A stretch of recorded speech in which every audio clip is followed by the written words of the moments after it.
my actual eyesight. Is there the high drive? Deep center! Go! Go! Go! We're out of here! We're out of here! Say ya, playa! Just like they drew it up in Hollywood, Caladros, the 3-2, swing and a miss! And the Audubon Green Wave have upset the Kingsway Dragons! And this is it for good! The Audubon Green Wave are back in the Final Four! A dog pile on their side! All right, ladies and gentlemen, welcome to DW Broadcasting's coverage of men's varsity. From our entire crew, we'll see you tomorrow. Have a good one, folks.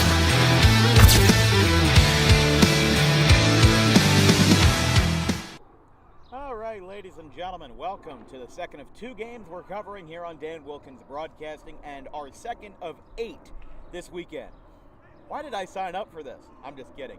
It's Haddon Township and Timber Creek as we kick off the Thank You Classic here at Belmar Rec. Under the lights, starting well behind schedule. It's 7:20, and Haddon Township is still taking the infield and outfield session. We've still got to go over ground rules. We've still got to get final warm-ups in. We're probably not starting until 7:30, so this might be the only game in Jersey by the time we're done, but it's going to be a fun night. We just got done Bordentown and Audubon, the quickest 7-inning broadcast in our history, going back to 3 years ago. 1 hour and 36 minutes. Unbelievable. But they got it done. Audubon bailed me out, and now we were left with too much time on our hands. Paulsboro and Spotswood, the first game of the weekend, ran a little long, but the final score was 10-6 in favor of the Spotswood Chargers. The game ended a little chippy, but we move on. Paulsboro and Spotswood have gone their separate ways, and now we get ready to prepare for this long weekend. As we said, we have 6 more games in the Thank You Classic after this one. On Saturday at 9 a.m., we kick it off with Gloucester and Kings Christian from Joe Barth Field. Red Bank Catholic and Gloucester Catholic follows at 11:30. St. Peter's Prep and Cherokee at 2. And Delsey versus Notre Dame at 7, same time, same place. Sunday, we have 2 more games from Joe Barth, Toms River East versus Bayonne, and Pope John versus Donovan Catholic. It'll be a fun weekend, and we'll have to see what's in store, but 2 sub-500 teams that are going to be looking to every day just keep practicing, keep grinding. Haddon Township's 2-4, Timber Creek's 1-4. They're going to try to get their groove back, because right now it's the time of the season to get your focus in gear, get your team in gear, get them rolling, get them rocking, get them on the right path. And number 34, Monitzer, will be the starter for Timber Creek, while Nick Burns, number 44, gets the start for Haddon Township. Audubon alum Nick Delgazzo heading Haddon Township program. Meanwhile, John Cates is going to be the head coach for Timber Creek as he enters yet another season of Charger baseball. Timber Creek had a funky start to the season. They lost 17-2 to Triton, their biggest loss to the Mustangs in over 6 years. They had won 5 of their last 5 head-to-head matchups, and then Triton just smacked them out of the water. And they've had a lot of tough losses since then. But now that they're going to be playing somebody more of their own speed, they'll try to claw their way back into contention with another good game tonight. Here from the Belmar Rec Complex, I'm here with Vincent Vogt. I'm Dan Wilkins. Hope you enjoy the ball game. Sit back, relax, and enjoy the Friday night special. We'll be right back.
All right, ladies and gentlemen, it's time to play some Friday Night Baseball here on Dan Wilkins Broadcasting. We've got the Haddon Township Hawks and the Timber Creek Chargers, two sub-500 teams this year, but with an opportunity to turn it around here under the lights from Belmar Rec. Timber Creek will be scored as the home team. Haddon Township, after the flip of a coin, will be the visitors. Your starting pitcher will be the class of 27 freshman, Bryson Monitzer. Only 4 career high school innings across 2 appearances, 4 earned runs, 5 hits, 2 walks, and 1 strikeout, and a 7 ERA for him in his young career. But as we get set to introduce these two teams, let's take a look first at the starting lineup for Nick Delgazzo's Haddon Township Hawks. For the Hawks, you've got Eamon Sheehan at short, Colin Revelle at second base, and the pitcher Nick Burns taking the third spot. At the DH and behind the plate, Kirby Rice, Ryan Miller in left field in the 5 spot, Tyler Johnson at first base batting 6th, Bryce Miller at the hot corner batting 7th, Jack Jantorno in right batting 8th, and Cam Spencer in center batting 9th. The temperature has dipped a little bit here in Belmar, but the freshman Monitzer will get ready to have his first start under the lights. Haddon Township and Timber Creek in 2 wildly different positions to start their seasons. Timber Creek 1-4, they won opening day and have lost 4 in a row. Haddon Township started out 0-4 and have won 2 straight. First pitch to Eamon Sheehan is a ground ball out to second, and we will be underway with a throw out at first. 1 down.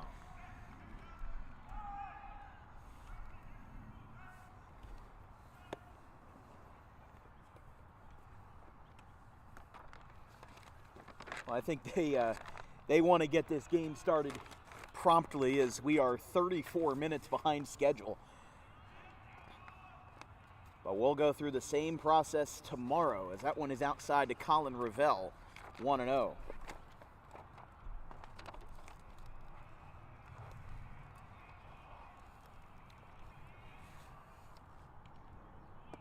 Strike 1.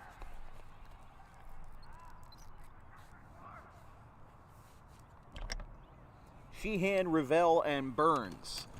The 3 to bat for Haddon Township here in the top of the first. There's another one. 1-2.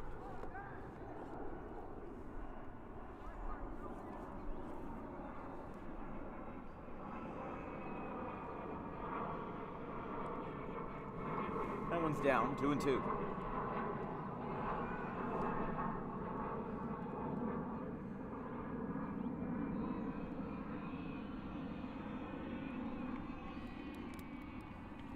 Group 1 Haddon Township Hawks, as we said, is outside, 3-2.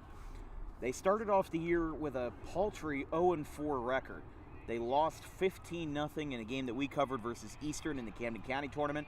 Then they lost 6-1 to Collingswood, 7-1 to Haddonfield, and 6-0 to Eastern. That's ball 4 to Revelle. He'll take first base, and we have our first base runner of the Thank You Classic. And here's Nick Burns after the walk with 1 away to Revelle. But they have gotten on the mend as of lately. They beat Gloucester 13-7 on the road and got their first win at home versus Middle Township 9-0 in out-of-conference play. But it's been mostly road warriors for Haddon Township. In their 7th game of the year, this will be the 5th where they are the road team. Collingswood on April 9th and Middle Township on the 17th. Are the only games where Haddon Township has been listed as the home team. But don't forget, Haddon Township has their own tournament on Sunday. They'll be playing Triton in the William Rohrher tournament. That includes Cherry Hill West and St. Joe's Hamilton. Runner goes. Here comes the throw down to second base. It goes into center field. Revelle gets up, but he holds at second. And no harm, no foul, but a stolen base for Colin Revelle. Puts him in scoring position here with 1 away. They've actually got a lot of out-of-town scores coming up. They play Williamstown on the road, followed up by Deptford and Absegami. So in the Colonial Conference, they're actually in the middle of 6 out-of-conference games in a row. They played Middle Township on Wednesday. They're playing Timber Creek right now, another Tri-County school. They play Triton, Williamstown, Deptford, and Absegami in the Coaches versus Cancer down in Margate. So this is actually going to be their third of 6 games that will be, or rather their third out of those 6 games that will be at a neutral site. Belmar Rec tonight. They'll be back at Haddon Township on Sunday. That's a foul ball down the left field line. 2-2.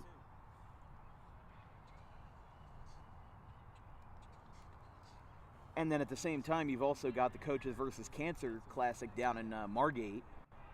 A lot of teams are going to be down there. There's going to be some classic games going on there. BFA Sports, our good friends over there, they've got all the production from that weekend. Smacked out to left field by Nick Burns, the pitcher. That one gets down. It's a fair ball.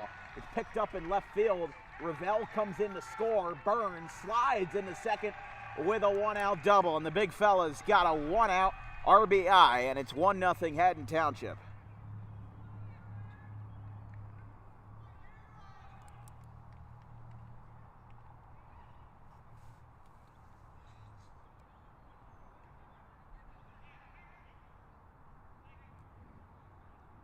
So a hot start for the Hawks brings up now their cleanup man, Kirby Rice.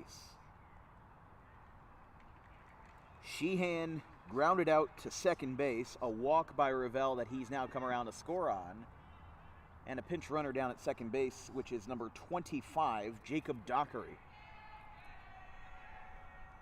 First pitch. That one skips in. Dockery retreats to second. Kirby Rice and then Ryan Miller, the left fielder for the Hawks. As this is the 4th hitter of the inning with only 1 out in the top of the 1st. Haddon Township looking to get an early rally off of Creek. That one skips in the dirt. Throw down to third is not in time. Dockery gets in there.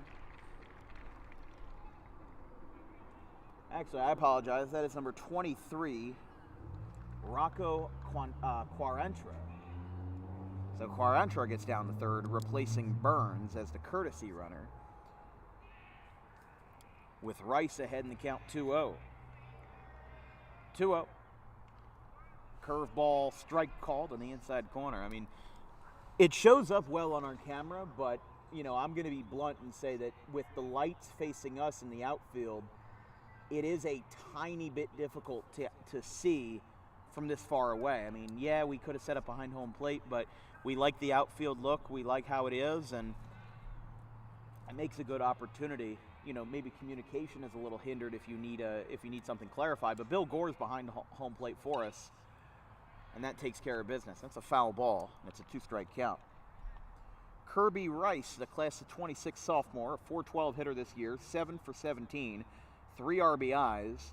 All 14 of his high school hits have been singles, 5 walks and 2 stolen bases, a .298 career slugging percentage.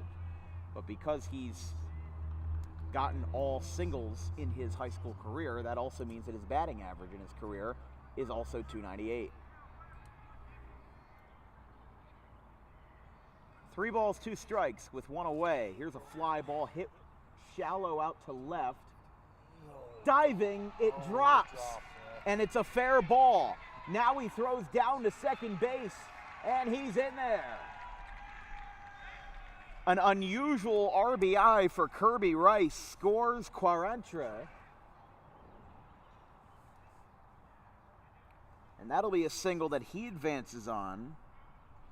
I don't know what you call that, because that didn't really feel like an error. It just kind of popped up over the middle and was a funky situation, but Bruce Stowell coming out to talk to his man, Bryson Monitzer, for Ryan Miller now. Miller, the senior outfielder, in his first varsity season, hitting well, .417 average, 5 for 12, 3 singles, 2 RBIs, 2 doubles, 5 for 12 this year, 2 walks, and a .583 impressive slugging percentage. But it's 2-0 Haddon Township here in the top of the first. Still only 1 out. Throw back to second base. Not in time.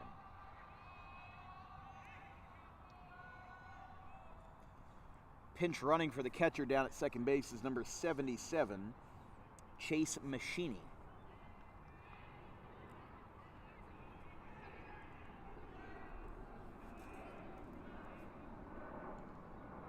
Strike called. 0-2. Yeah. Not sure. I thought it was 0-2. Might be wrong. Yeah, now it's 0-2. I got a little ahead of myself. But our game versus Bordentown, I mean, I kind of posted our game day graphic in a panic today, thinking that we weren't going to get the game in. Here comes the throw to third. It beat him. And he got him. Township got a little greedy with it. And Timber Creek is headed off the field. Yeah. Oh, you know what? Strikeout, throw him out, double play. I apologize. I didn't pick up on that right away. But we go to the bottom of the first. Haddon Township puts 2 on the board here versus Timber Creek.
Timber Creek's going to trot out what they believe to be the best of what's around. Let's take a look at their starting lineup, presented by Tommy D's Home Improvement. Third base, number 42, is Colin Keene, getting it started for John Cates, starting 9. He follows it up with number 22 at second base, Chase Smith. The junior catcher, Braden Simpson, behind the plate at the 3 spot. Nick Traynor is the cleanup man at shortstop. In the number 5 spot is Jake Amato at first base. Cole Scanlon in left field batting 6th. Ryan Drobowski is the DH batting 7th. Tyler Ramirez in center batting 8th. And rounding out the starting 9 is J.C. Chudzinski in right field. So getting the party started for Haddon Township will be Nick Burns, the right-hander who we saw versus Eastern in the Camden County tournament on April 5th. That one's high and away, 1-0. Nick Burns sporting the number 44, the senior right-hander. A 2.87 ERA across 4 varsity seasons. This year hasn't been too kind to him with an 8.4 mark, but a 1.75 as a freshman, 1.95 as a sophomore, 2.57 as a junior, and 8.4 this year, a 2.87 career ERA, 48 strikeouts in 56 innings. So he's been a workhorse for Haddon Township across all these years, and that's going to be a hit-by-pitch for Colin Keene. And Timber Creek's going to look to level the score here in the bottom of the first. As we said, this is our first of 7 Thank You Classic games across this weekend. I will be calling 5 of them. It's going to be Gloucester and King's Christian at 9 a.m. tomorrow, so I am going to have to get some good sleep tonight. All the graphics are ready for the weekend, though, so luckily we're set for that. Don't have to do any high work. That one's upstairs. Don't have to do any high workloads for us because everything's already ready. Red Bank Catholic versus Gloucester Catholic at 11:30. 2 p.m. is St. Peter's Prep and Cherokee. And then 7 o'clock is Delsea and Notre Dame. Chase Smith shows bunt but pulls back, and the count's 1-1. Chase Smith, the junior infielder, taking over second base tonight.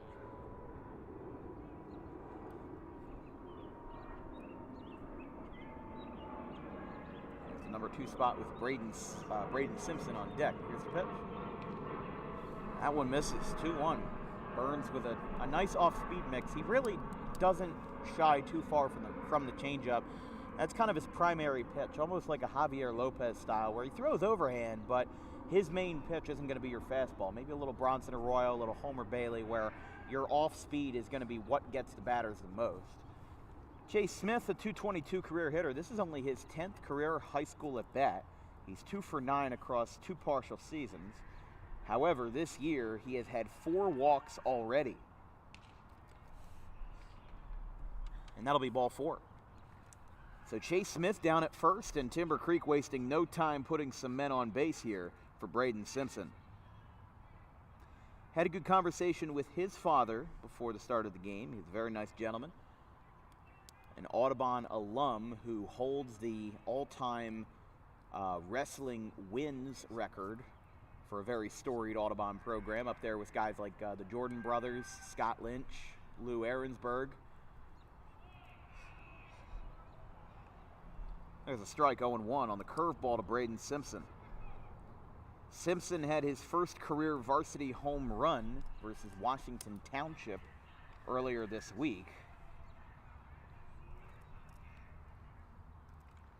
That one's outside, 1-1.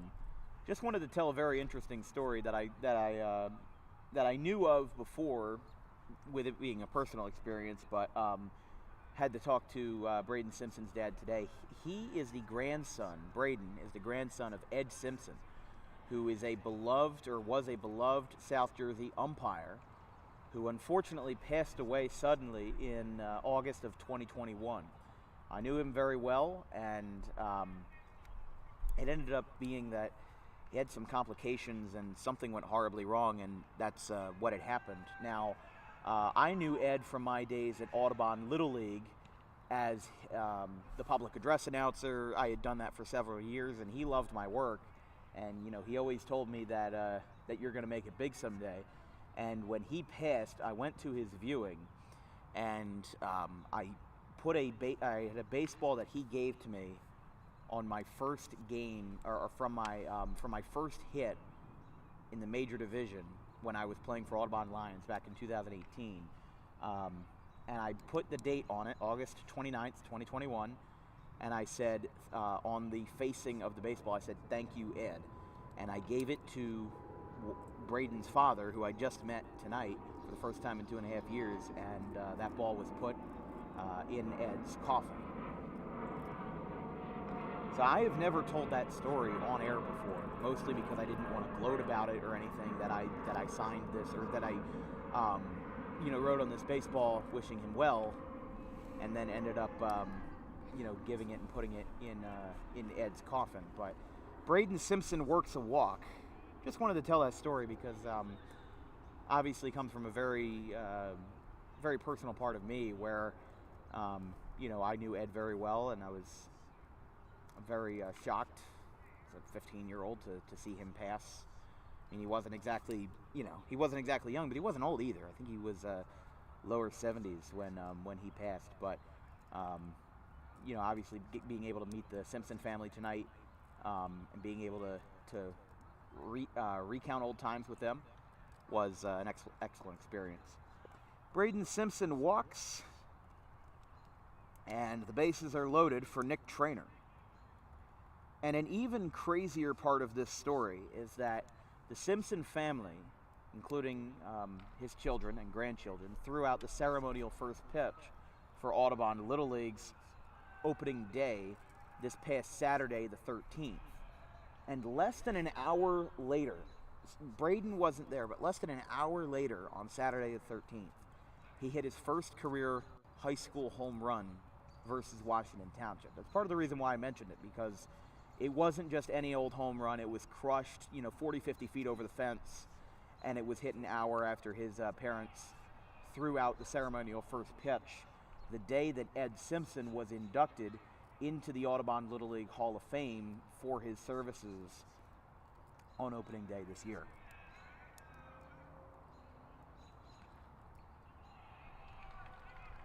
One and two to the cleanup man Trainer. He's got the bases loaded. Nobody out. A hit by pitch and 2 walks have put Timber Creek in business here in the first.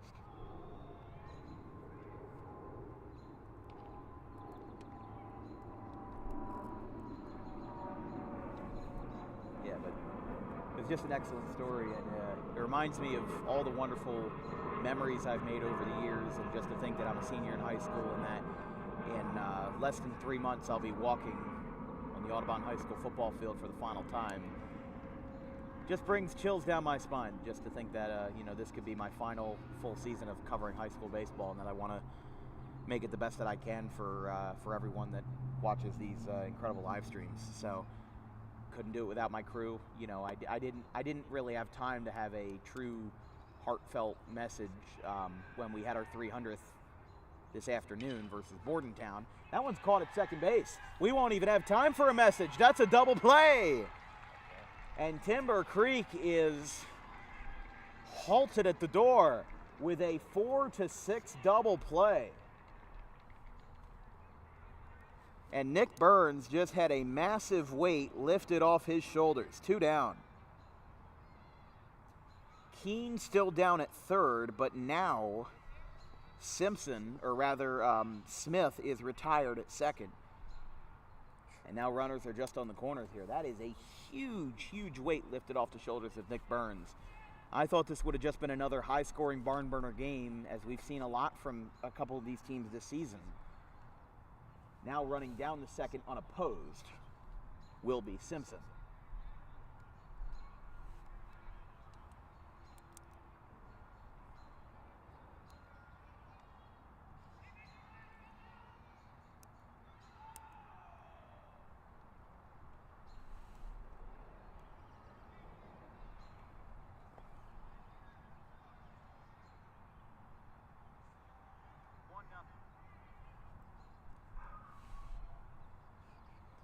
Bottom of the first, Timber Creek still down 2-0 to Haddon Township. Here's the pitch.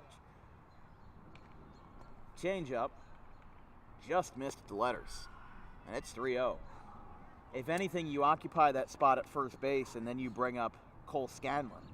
But Jake Amato, the left-handed hitting first baseman, looking to put Timber Creek on the board. He's got 2 runners in scoring position, including Simpson, the tying run. Takes a strike, 3-1. Yeah, I've said before, not all of the lights are on here at Belmar Rec. It seems like that most of them have now turned on, but there's still some light towers out in center field that aren't 100%. As that's ball 4 to Amato. Bases are loaded again. But when we got here and when the lights came on, probably around 7 o'clock, only about like 60% of them are on. Now, I'm not talking about the light towers themselves. I'm talking about the lights in the towers. Like if there's 6 or 7 lights in a group, maybe 3 or 4 were on. But I think now most of them have been turned on, if not all of them. Here's a fly ball, though, and the lights might be shut off right here. Pop up to third, and it is caught. A tough play down there, but he's able to corral it in, and the side is retired. Bryce Miller brings it in and holds Timber Creek to no runs through 1. They leave the bases loaded. Through 1 frame here in the Thank You Classic. It's Haddon Township 2, Timber Creek 0. In life, the road ahead is full of possibilities, but to navigate it safely, you need the right skills.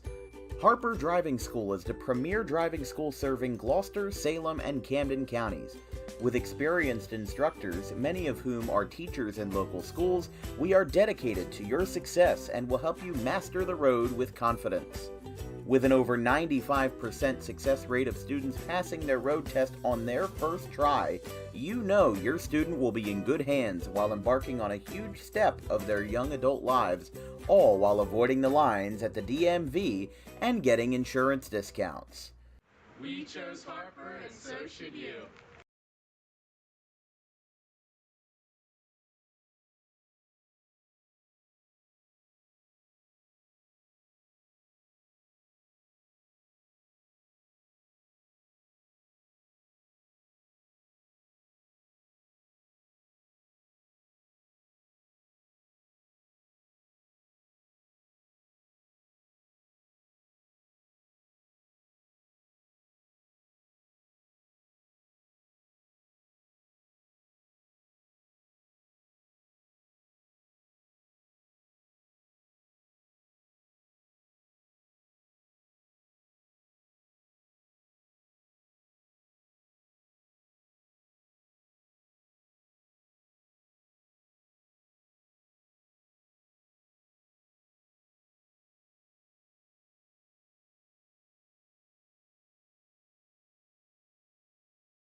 Top of the second inning, just getting started here from Haddon Town, or rather from Belmar, but Haddon Township.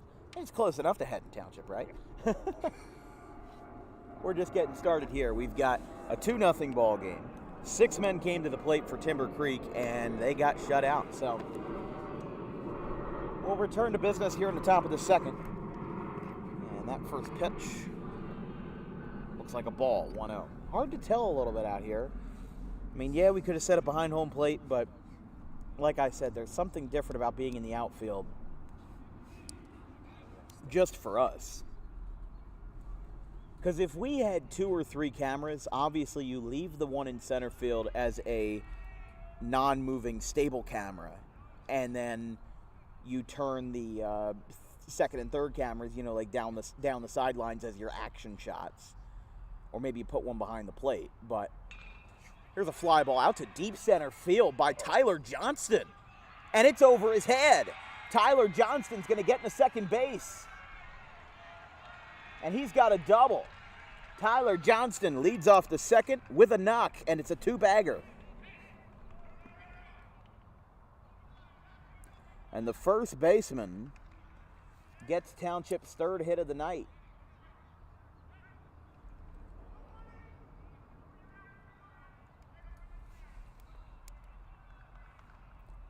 Now here is Bryce Miller, the 3rd baseman.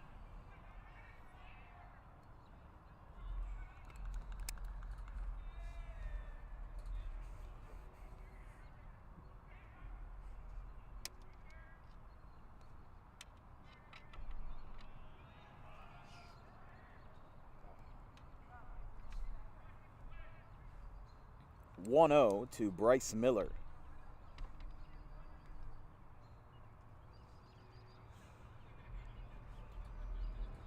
Bryce Miller, the senior 3rd baseman, and twins with Mr. Ryan Miller, the left fielder. Pokes this one foul down the 3rd base line, 1-1. A career .216 hitter for the Hawks, 8 for 37 across 2 seasons.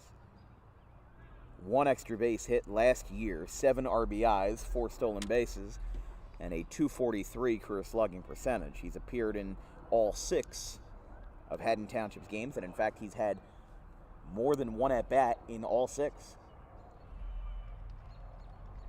Looks like a strike, 1-2.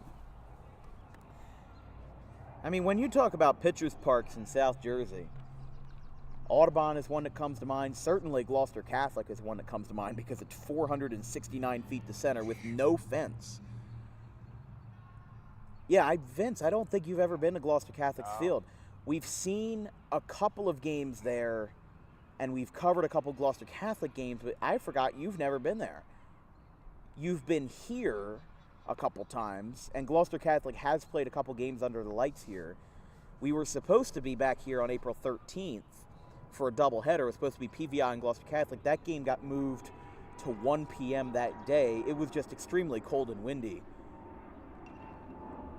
Fouled off to the right side. It's 2-2. But here on an overcast evening,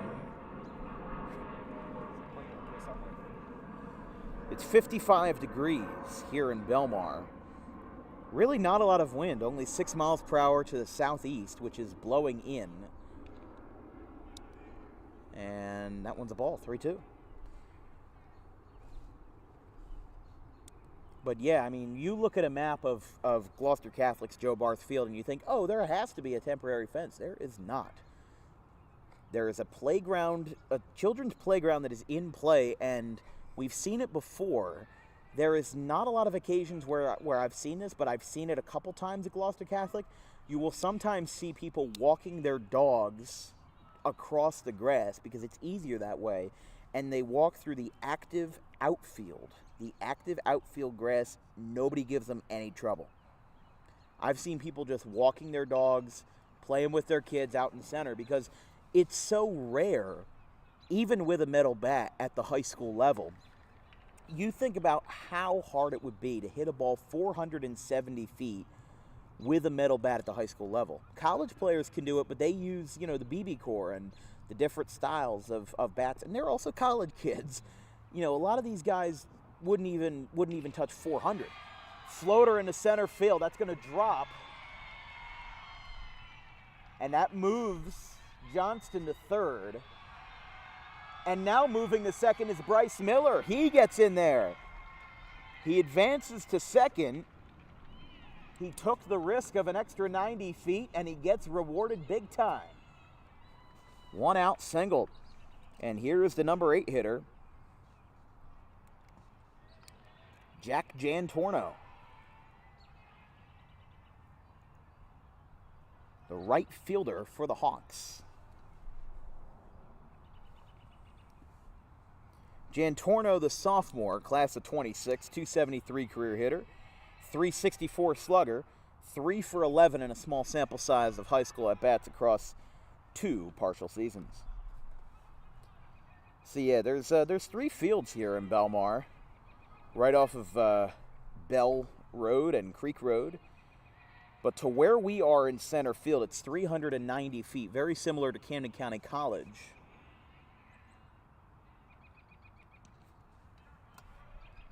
But it's pretty even the center. The only thing is that the foul lines are really deep.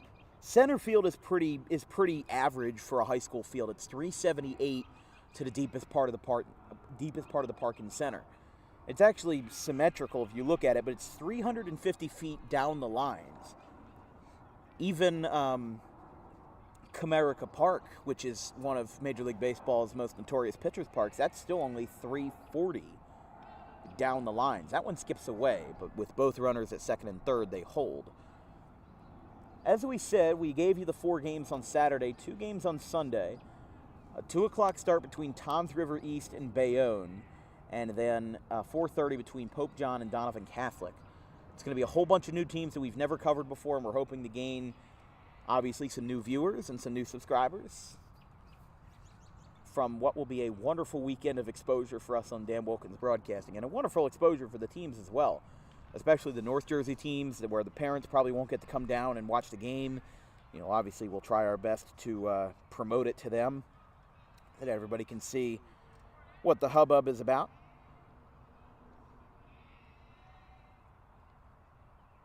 Three balls, 2 strikes to Jantorno.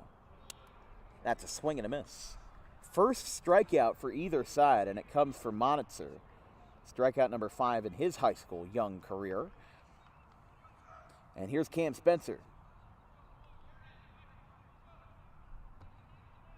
1 away.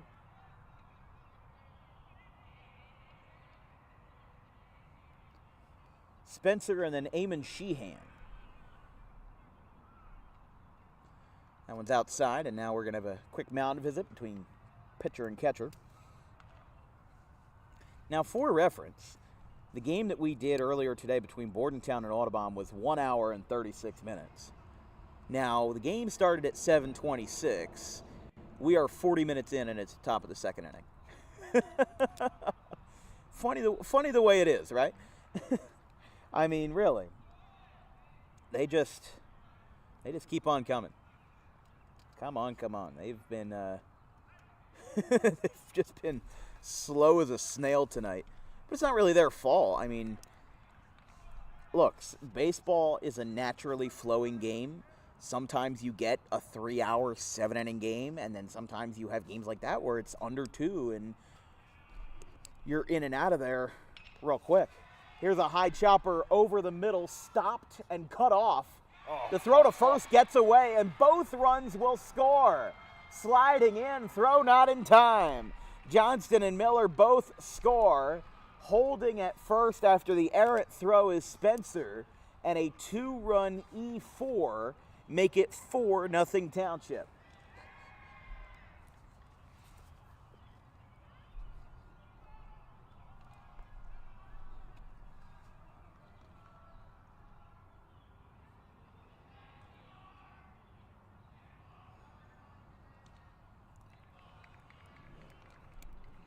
One and 0 to the leadoff man Sheehan. He grounded out to second base his first time.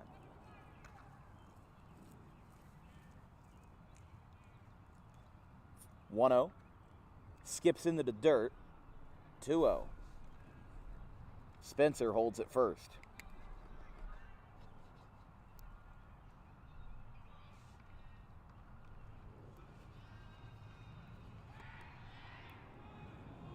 Throw down to first, not in time. By the way, a quick baseball out-of-town scoreboard. Pensauken beat Camden Catholic on the road 5-2. CCTS beat Camden Eastside 16-2. They haven't fielded a full team in a couple of years. I don't know. Oh. Camera went out for a second, and now it just... Whoa, what is... Something's loose with the cord, I guess? Oh, I see what it is. Because my leg went up against it, and it was cutting out. That's weird. Oh, he walked. He walked. That was really weird. The spirits, man. I know. We're having a message sent to us tonight, I guess by M. Night Shyamalan or something. It's happening again. It just keeps cutting in and out. That's funky. I see what it is, yeah. Okay. Yeah, hold on, folks. We're, That's weird. Something with the power cord of the camera. It just might be loose, yeah. That's weird. Huh. A walk to Sheehan though, but we've got the blue snowball mic so the camera doesn't completely cut out the microphone. Yeah, that was weird. I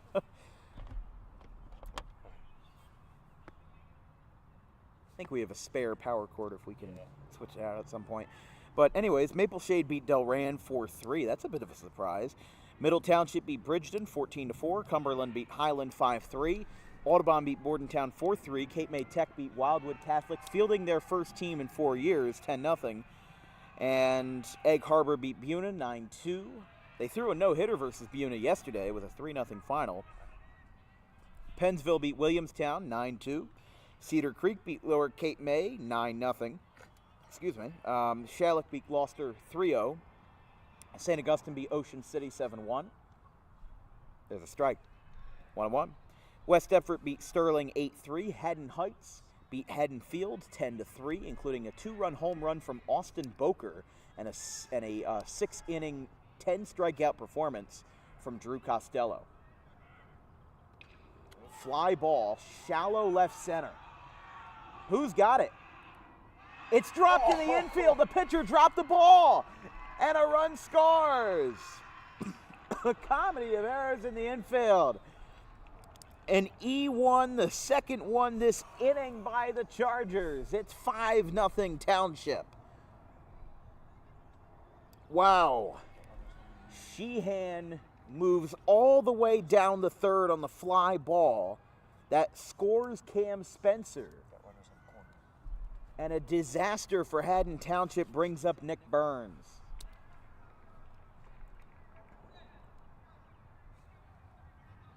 Actually, no, I apologize. That is Kirby Rice.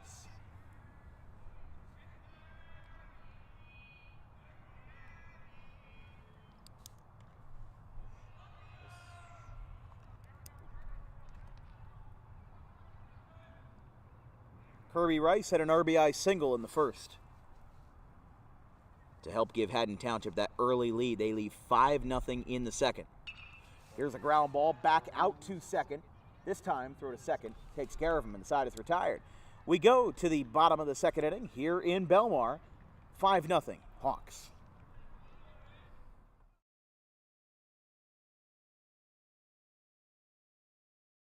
Tommy D's Home Design Center has opened a second location on Creek Road in Belmar, operating in Philadelphia for over 25 years and now expanding into South Jersey. Tommy D's is the place to go for kitchen cabinets, countertops, and cabinet accessories, heavily discounted compared to big box retailers. Stop in, take a seat, and watch as our experienced kitchen designer makes the kitchen of your dreams right in front of you. Tommy D's is the best in the business for quality kitchen countertops and cabinets that fit all budgets. Call us today at 856-210-9504 or visit the new location in person on the corner of Creek Road and Harding Avenue in Belmar next to the 42 on-ramp.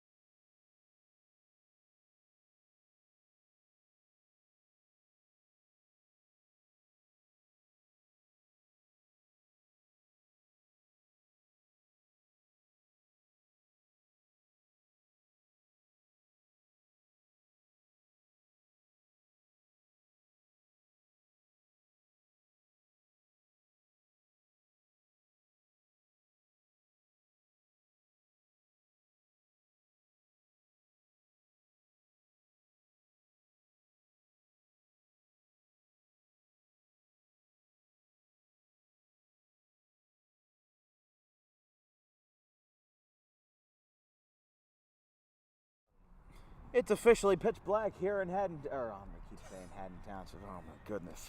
Somebody help me. It's 5-0 going to the bottom of the second here. Nick Burns still working. 6 men came to the plate for Timber Creek. Nobody scored as Ryan Dobrowski, the DH, starts us off at the 7, 8, and 9. Ooh, just missed there. 1-0. I mean, I think it's no secret that this is probably, our barn burner game of the weekend. Gloucester Kings Christian, not, exactly, star-studded teams, but, yeah, we're still going to try to fix that issue with the camera. I have no idea. Yeah. It's got a mind of its own. I didn't even touch it. It's all over the place tonight. There's a strike, 1-1.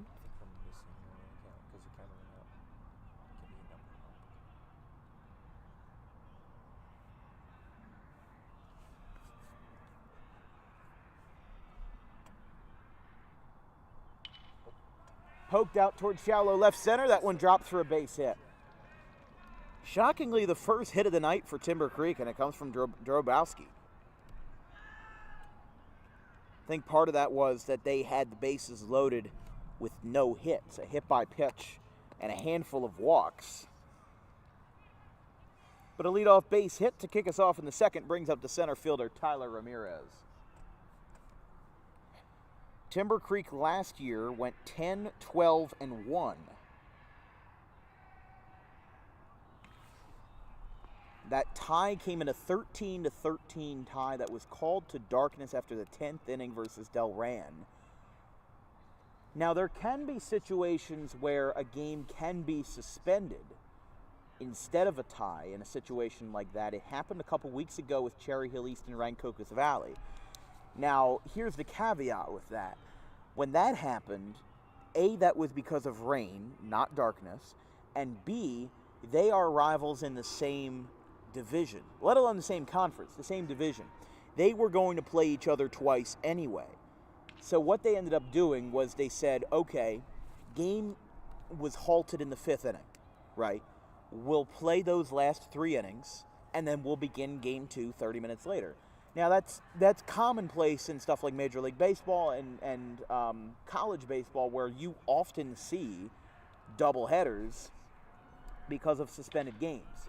Fly ball out to left field. That is going to be over the head of Johnston in left, or rather by Miller. Getting down the third And actually, I'm sorry, getting down to second and third, so that'll be a double for Tyler Ramirez. And 2 runners in scoring position for the Chargers. Keeps cutting out? Oh. No outs. Nobody out, 2 on, and here is J.C. Chudzinski, the right fielder and number 9 hitter for the Chargers.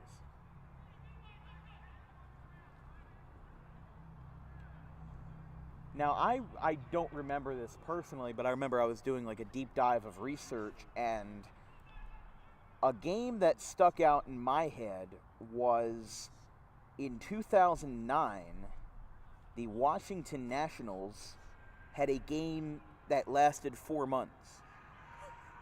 Now, the reason why I say that was because it was versus the Houston Astros, right? And this was Tuesday, May 5th, 2009.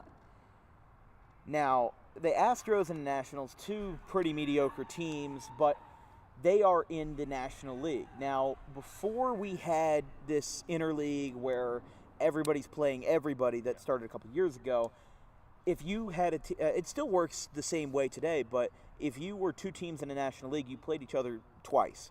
Once at your home stadium, once at their home stadium. So how it worked was that it was just this random Tuesday in May, 12:30 start time on a weekday, less than 20,000 people are in the stadium. But it's cold and it's rainy.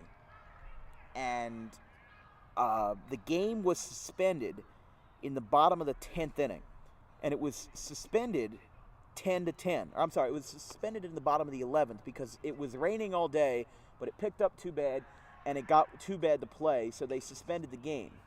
Now, what ended up happening, my exaggeration of 4 months a little bit, it was 2 months and 4 days, basically.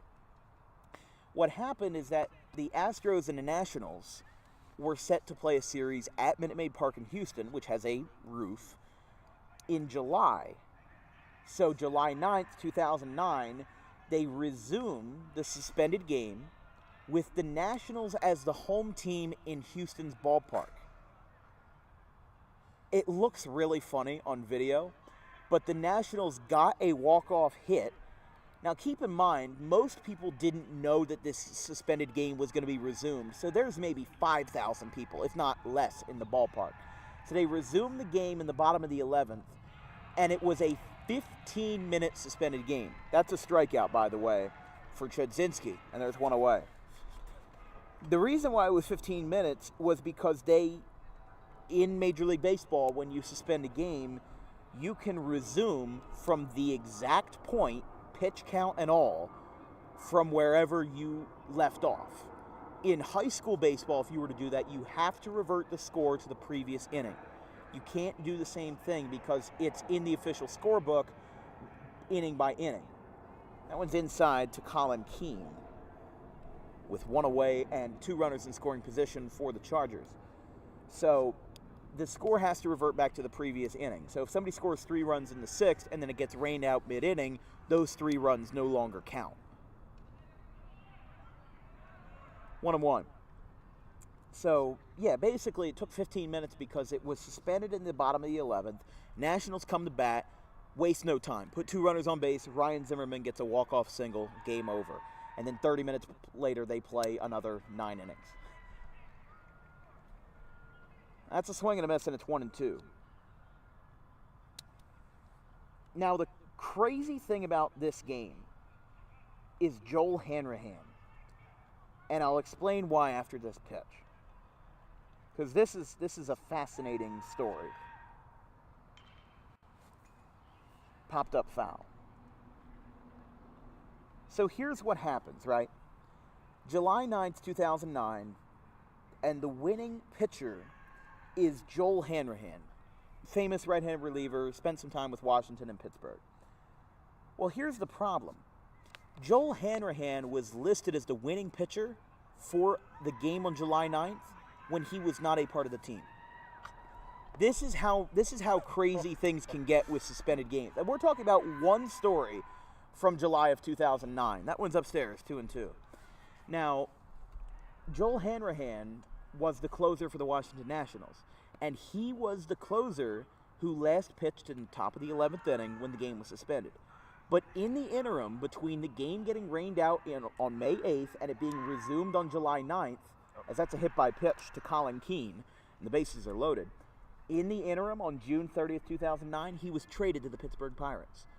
So he got the win. He was credited with the win as a pitcher for a completely different team. Oh my God.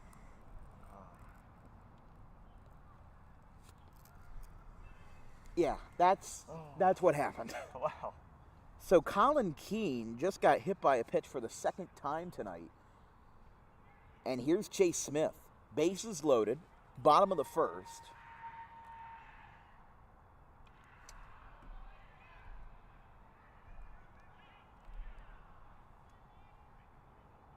I feel like tonight's going to be a good storytelling night. Yeah. I mean, Friday night, hang out with us. we're about 45 minutes in. Yeah, and we're a full hour in, and it's the bottom of the second. That one hit him. That one got him almost in the dome. It's okay. Did we get the hit by pitch? Okay, good. Before the video cut out. It's 5-1. Timber Creek gets on the board on a bases loaded hit by pitch. And here's Braden Simpson. Now, if we want to talk about Washington being the home team in Houston Stadium, how about a full 3-game series where 2 years later, 2011, the Florida Marlins and the Seattle Mariners are playing a series or they were supposed to play a series at Marlins Park. So, it wasn't Marlins Park at the time. It was Hard Rock Stadium where the Dolphins now play, because it used to be multi-purpose. So there was a problem. U2, the band with Bono, had a series of concerts scheduled in Miami at Hard Rock Stadium. And because of the scheduling of the event, they couldn't move the game out of Miami. So what they did is they went to Seattle, which was the visiting team, and they switched. Florida played a 3-game series as the home team 3,000 miles away from their actual home stadium. That's a fly ball foul, and it's 2-2.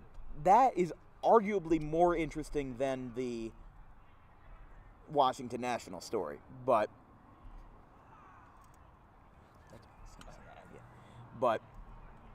the fact that they played a full 3-game series, not because there was a major world event, not because there was some political summit with all the leaders of the world meeting in Miami. No, they moved a series 3,000 miles away because of U2, the band that comes pre-installed on your iPod Touch.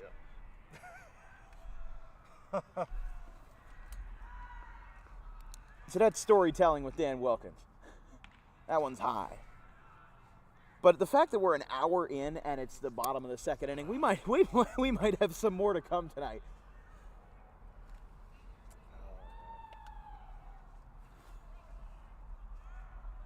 So I hope you guys are hanging in with us.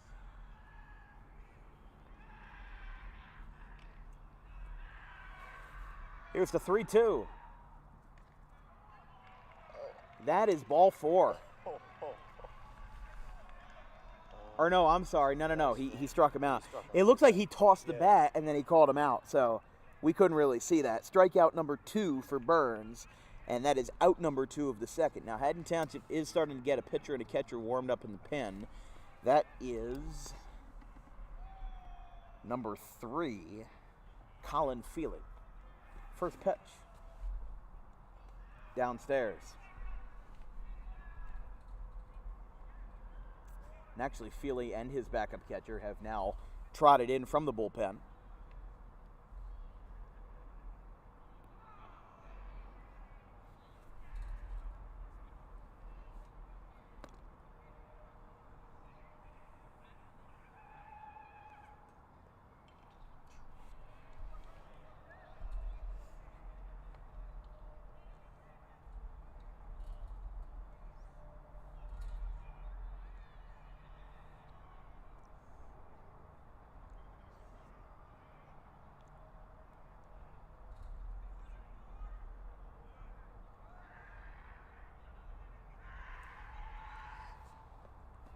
That one goes to the backstop. Everybody holds up.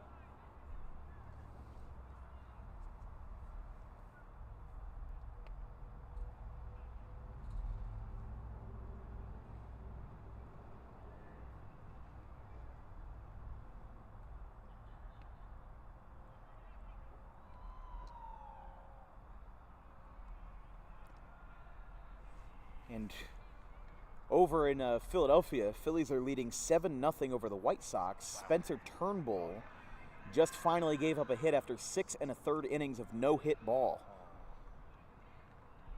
The Alabama right-hander who did throw a no-hitter for the Tigers in 2021 against Seattle in that year of, I think there were 6 or 7 no-hitters that year. But of course, chaos ensues every time the White Sox are in Philly. 3-1. Swinging a foul tip. 3-2. Swung out of his shoes on that one. To Trainer. He lined out into a 6 unassisted double play in the first.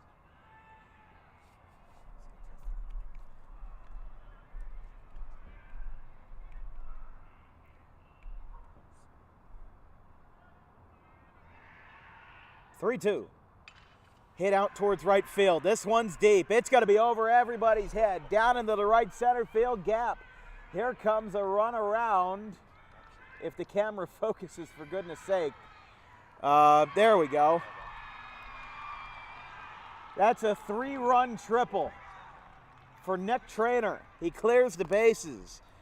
I'm sorry that that call was a little truncated, but just the camera wouldn't focus in right field. It is 5-4. A 3-run triple. Nick Trainer. And this now brings up Jake Amato, the first baseman.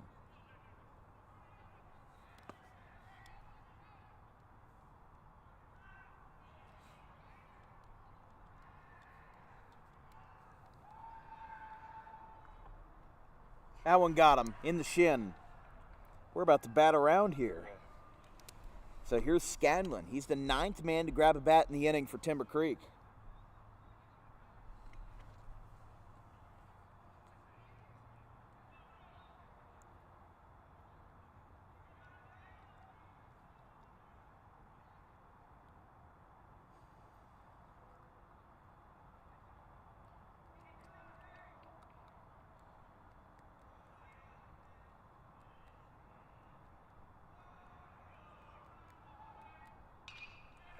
That one's hit out to left center field, hit well, but it's caught, side retired. Timber Creek claws their way back, including a 3-run triple by Nick Trainer. We go to the top of the third, 5-4 Hawks.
Top of the third.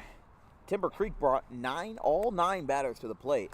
They trail 5-4 here in the top of the third in favor of the Hawks. But now the only man to not grab a bat for Haddon Township in the second will now hit, and it'll be Ryan Miller.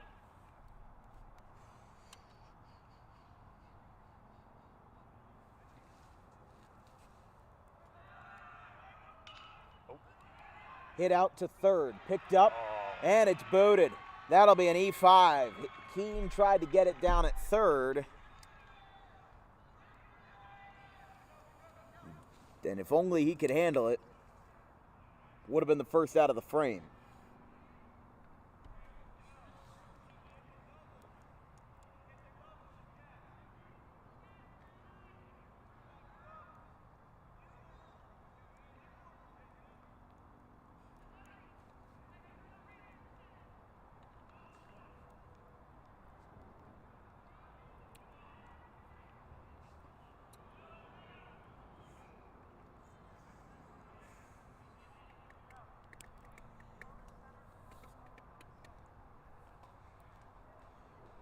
So here's the number 6 hitter, Tyler Johnston. He got a double and came around to score in the second.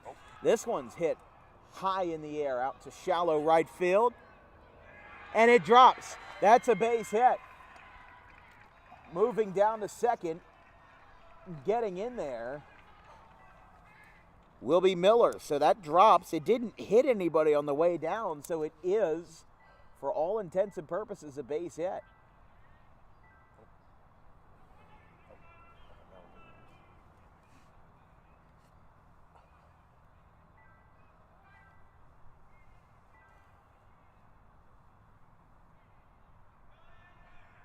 Now a bunt. Foul. 0-1. No action in either bullpen right now. It looked like Burns had Colin Feely coming in to replace him.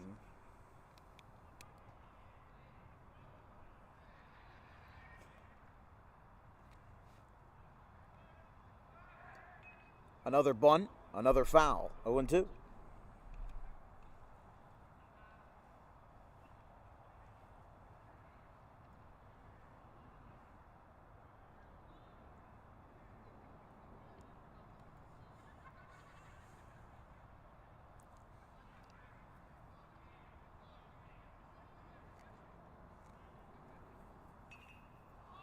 Little floater out in front of the mound, and it's caught. One away. So Bryce Miller is retired. He's 1 for 2, and here's Jack Jantorno. He struck out his first time.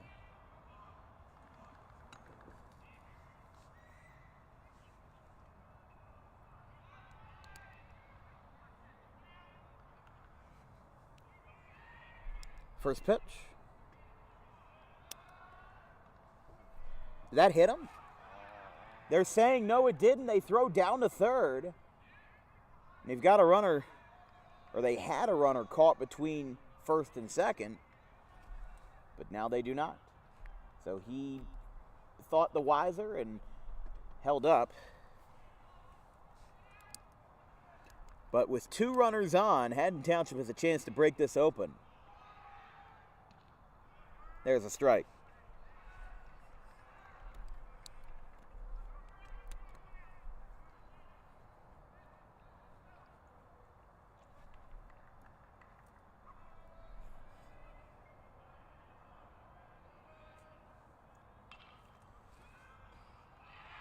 That one skips in the right field, a base hit.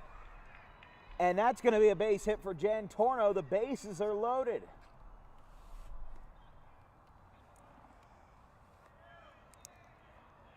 Miller down to third, Johnston to second. A base hit by Jantorno loads it up for Cam Spencer.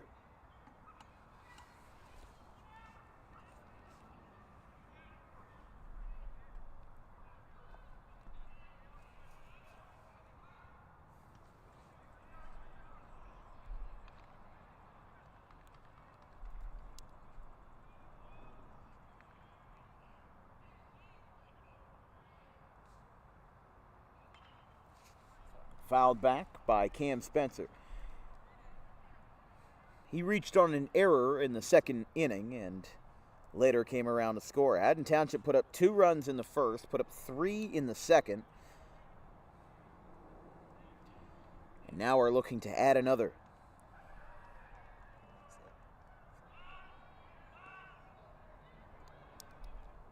Spencer down on strikes, 2 away, and the bases are loaded for Sheehan.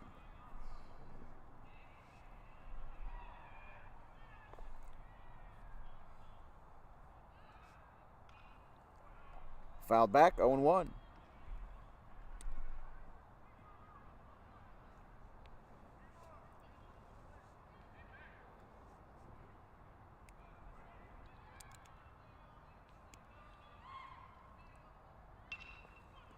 That's a ground ball that shoots to the left side into left. That's a base hit. 2 runs are going to come in to score. He's safe. 2-run single at the top of the order, Eamon Sheehan. And it is 7-4. Sheehan got all the way down to second base. He advances on a 2-run single.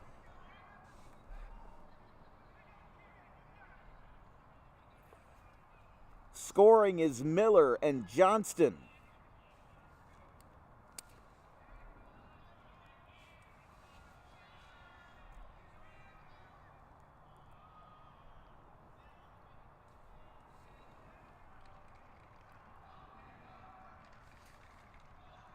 That sounds like a basketball chant there. Talk it over.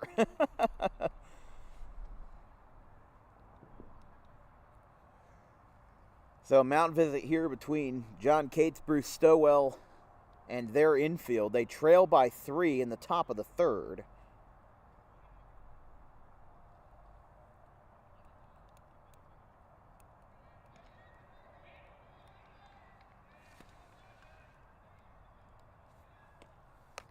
And it looks like, yes, there will be a pitching change. So Monitzer is out, and number 27, Anthony Heidenberg, is in for the Chargers. 7-4, Haddon Township leads in the top of the 3rd. We'll be right back.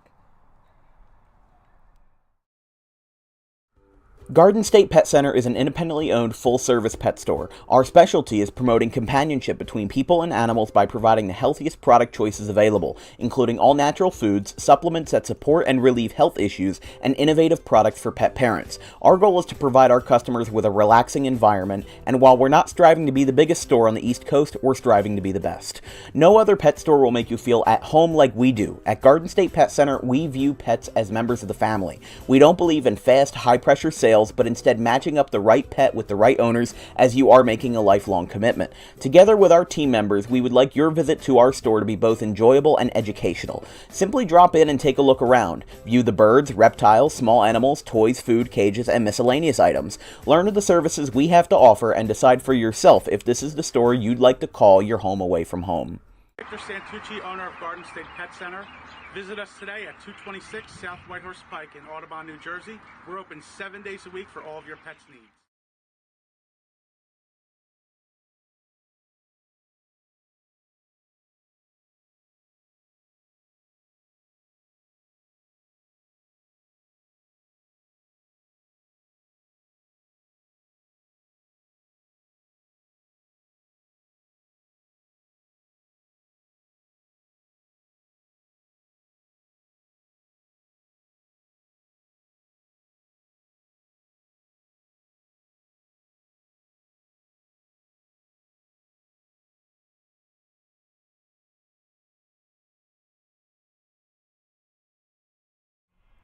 Number 27, Anthony Heidenberg on the hill for Timber Creek here in the top of the 3rd. Haddon Township put up 2 runs on an RBI single by Eamon Sheehan.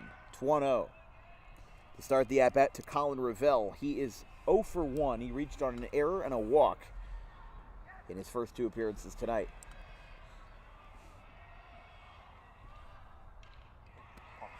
That's a fly ball at the shallow left. It will be caught, and the side is retired. a big sigh of relief there as Nick Traynor comes down with the ball and makes the catch. We go to the bottom of the 3rd, 7-4, Haddon Township.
Just missed the first pitch here in the bottom of the third.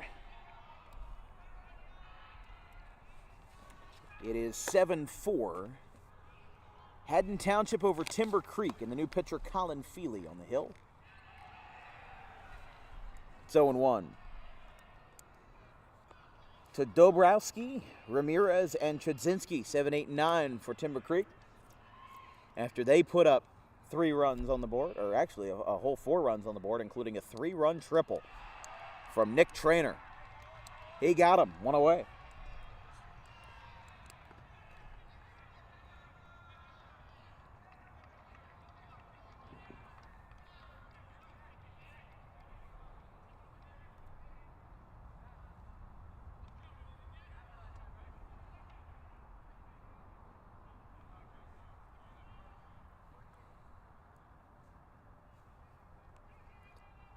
Yeah, here is Ramirez, and it's a foul ball, 0-1.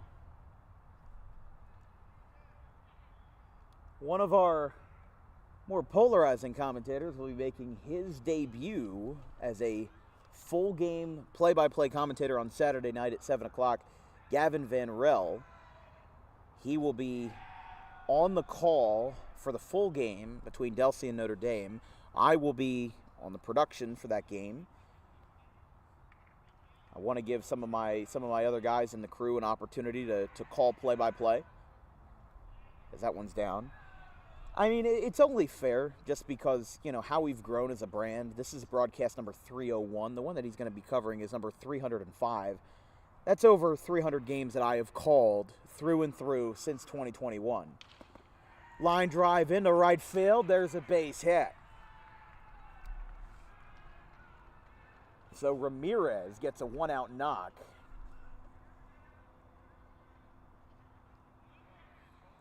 And now the number 9 hitter, J.C. Chudzinski, is at the dish. Ramirez now 2 for 2.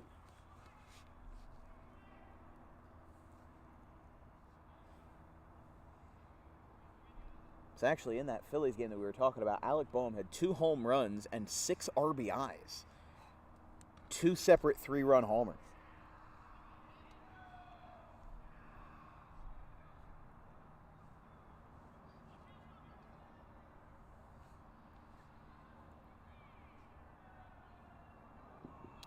(1-0) with 1 away. Right down the pipe. There's a strike. 1-1. Even the outfielders didn't know the count. You just heard that out there. Left fielder asked what the count was. Said, is it 1-2? No, it's 1-1. Swing and a miss. Here comes the throw down to second base. Did he get off the bag? They're going to say no, and that he returned in time. So a stolen base for Ramirez, and he advances back into scoring position here. And just because we're going to have a quick swap in the 4th inning, we will be doing trivia time in the 5th tonight, not in the 4th as we usually do.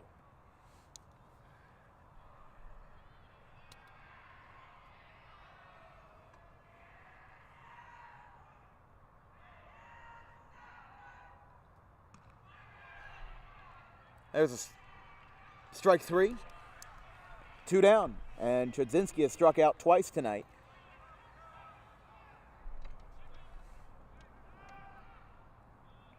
And here is Colin Keene, back at the top of the order, batting for the 3rd time tonight. And he is going to have something that he'll be feeling in the morning, because he has been hit by a pitch twice in both at-bats. That one foul, down the third baseline. Look out.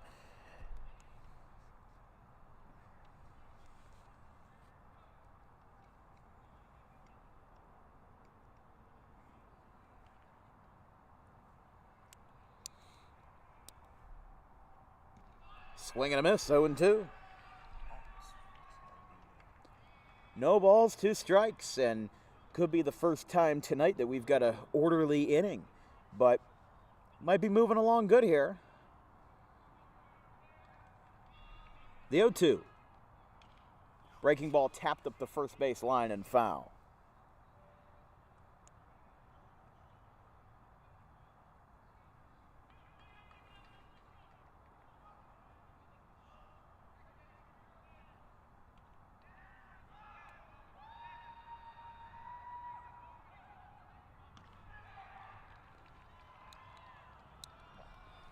1-2.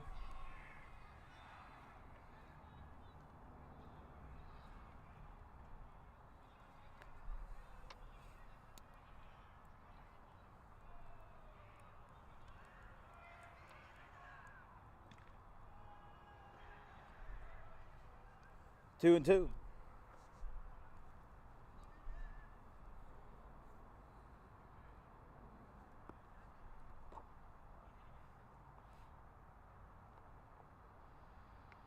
Wait a second here. What's going on back here? Got a conference going on. No, but Colin Keane as well. I don't know what happened. He's getting checked out here. What is going on back here? I saw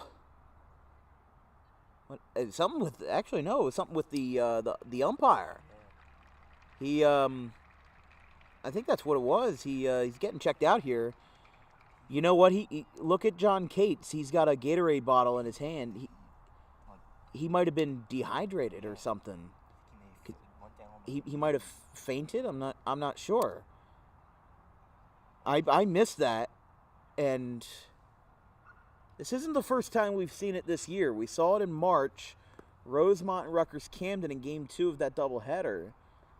The umpire fell ill. Actually, in Game 1 of the doubleheader, he fell ill, and during the first game, the second half of that first game had to be operated with only one umpire patrolling the entire field because the home plate umpire had fallen ill, and the home plate umpire overtook the game and took it from there for the rest of the night. But obviously a scary situation. I did not see that on my film.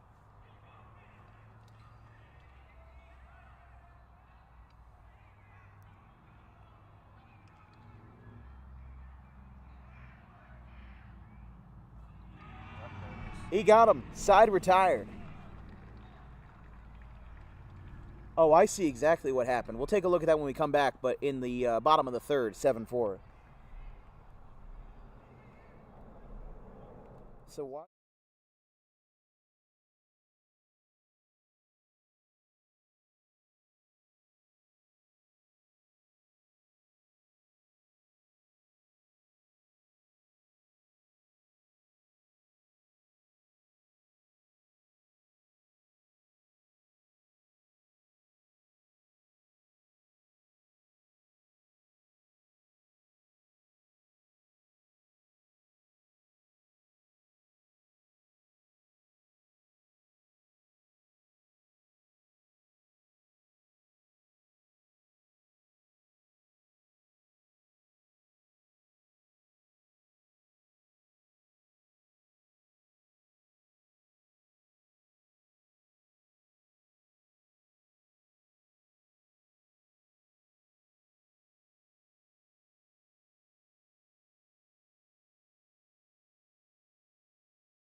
Welcome back to DWD. This is Vincent Foch, Dan Wilkins' producer. Dan had to step out to pick some items up as we are in a game that is, let's just say, not moving particularly fast, as this is the top of the fourth and we are about an hour and a half into this game. So right now, folks, not exactly the quickest moving game. As we said previously to this game, we had our quickest 7-inning broadcast in history of Dan Wilkins Broadcasting. This game, not exactly following in terms of the quick category, but we'll see how the rest of this game plays out with Haddon Township here batting and starting off the top of the fourth. I'm doing double duty, folks, right here, trying to control the camera and keep the count as good as I possibly can. As there's the throw to first.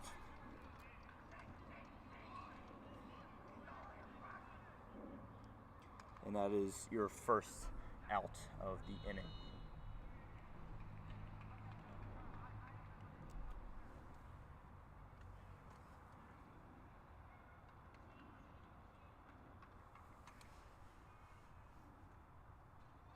So that misses. Count as one though.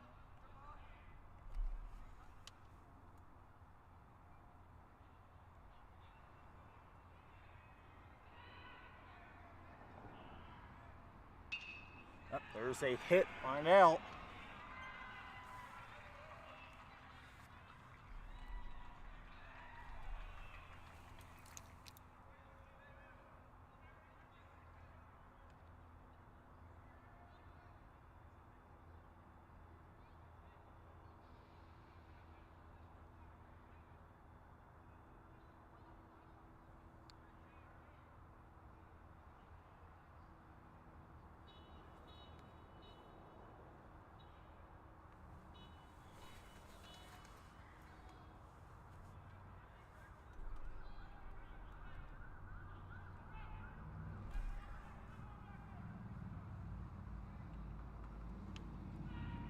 Got a man on first with one out.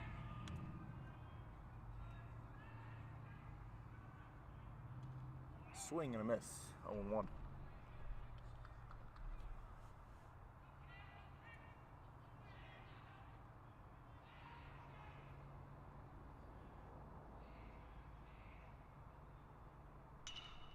There's a hit lined out. And that one is caught. 2 outs.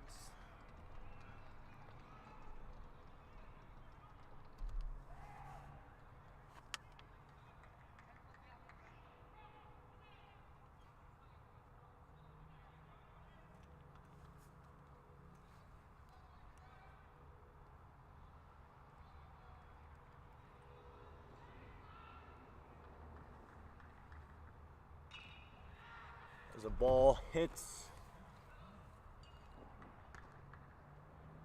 and foul.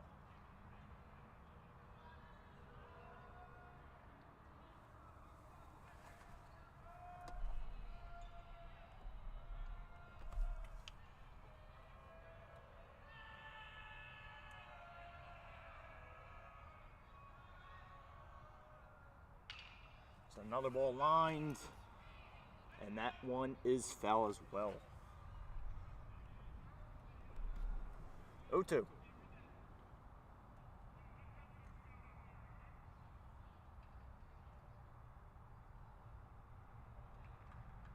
want to say this is the first time in a while that Haddon Township has not had the bases loaded.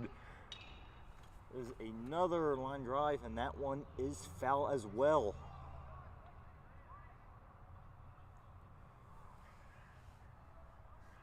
This game has been a base runner frenzy. I tell you what, folks, every inning there has been a lot of traffic on the bases. This is probably the first one and where there hasn't been too much. Let's hope I don't jinx it though, as that is a ball.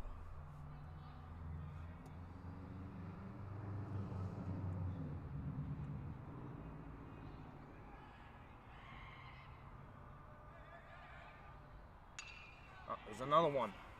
Popped. And that is caught to retire this side. Haddon Township comes up but has nothing to answer for. It is still 7-4 heading to the bottom of the fourth. 7-4.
Welcome back to the bottom of the 4th inning as there is a pop-up. That is way up there. And it is caught.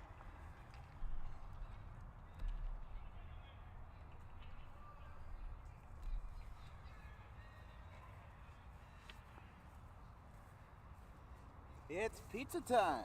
Yes, look who we have here. Wow, Man in pizza. general with a... So still 7-4. Looks like I didn't miss a whole lot. No, I was telling the viewers, first time in a while that Haddon Township did not completely load the bases with lots of running traffic.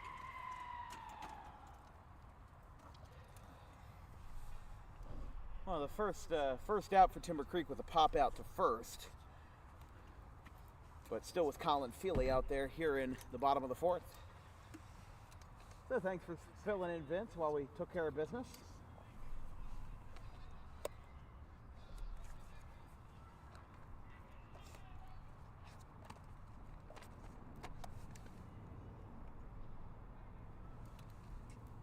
But Braden Simpson, 0 for 1 with a walk and a strikeout.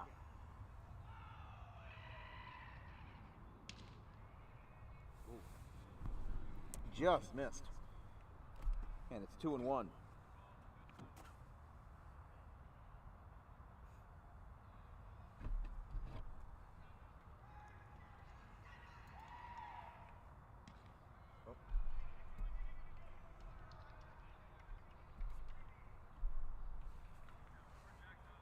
So a walk down to first for Simpson. He's got his second base on balls tonight.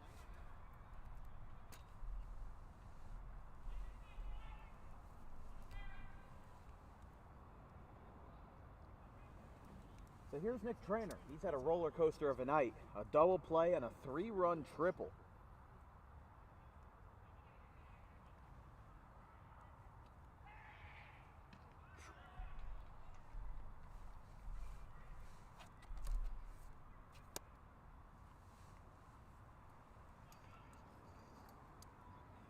Oh, 1 now to Trainer.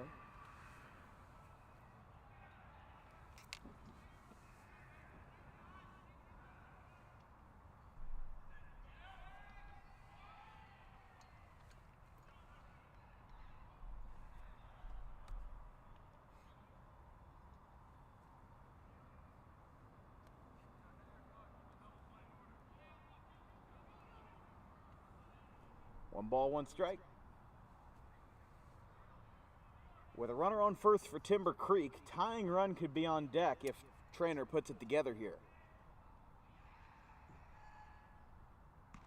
Swing and a miss. 1-2.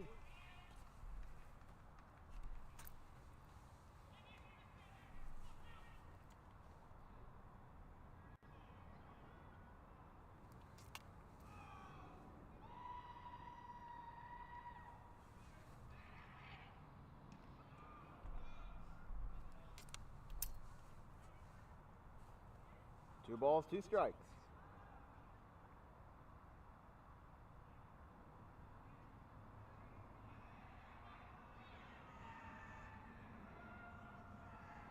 He'll try it again. That one misses. 3-2.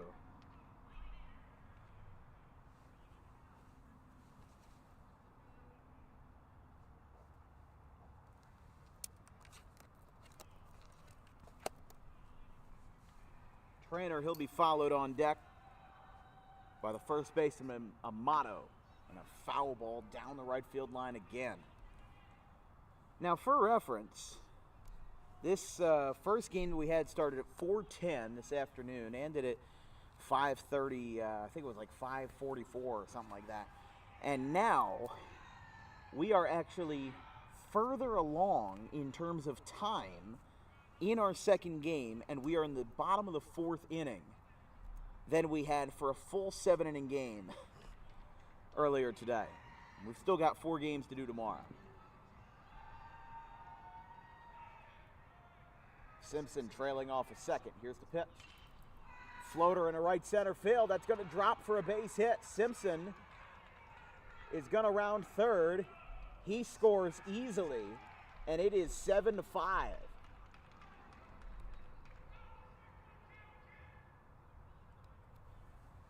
Now it turns over to the lefty, Amato. Amato reached base twice on a walk and a hit-by-pitch tonight. So if Timber Creek turns it around, a definite candidate for player of the game would be Nick Traynor, who's had 4 RBIs for the Chargers tonight. First pitch from Feely. Foul back. By the way, the final score from Game 1 of this Thank You Classic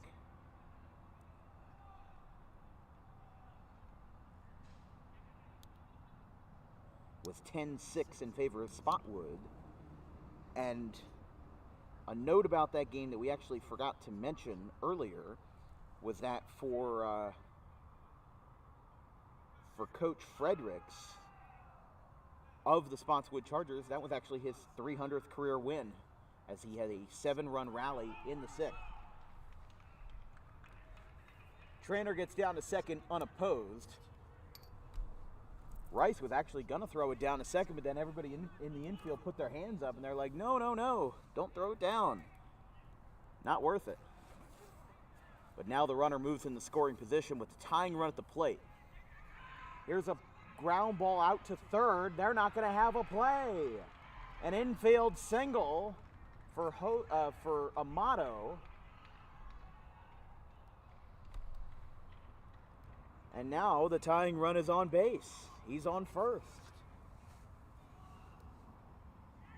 And here is Colin Scanlon. So things are getting interesting here in Belmont.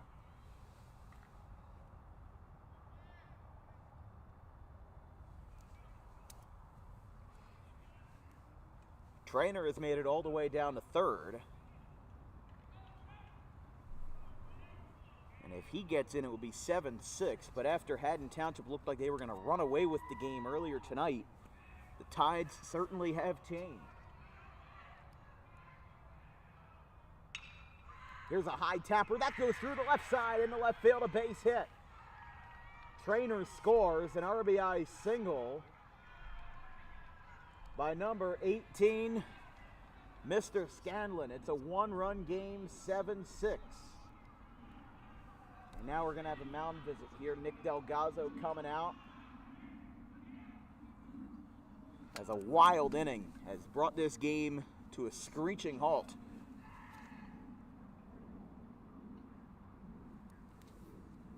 That was 3 straight singles for Timber Creek. They'll break from the mound visit and Feely will remain in the game.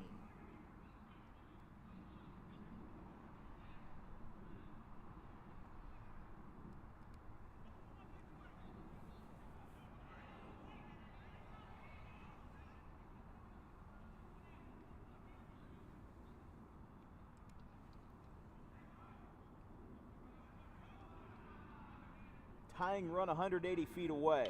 Here's a fly ball hit well out to center field. This one's going to be taken in. He makes the catch. Nobody tags. And there's 2 down. Just needs one more to get out of the jam without allowing the lead to collapse. I mean, they're already 90% of the way there, but just Timber Creek needs that one base hit back up the middle that they would need to tie this game. And if it happens, it would be off the bat of the DH Drobowski.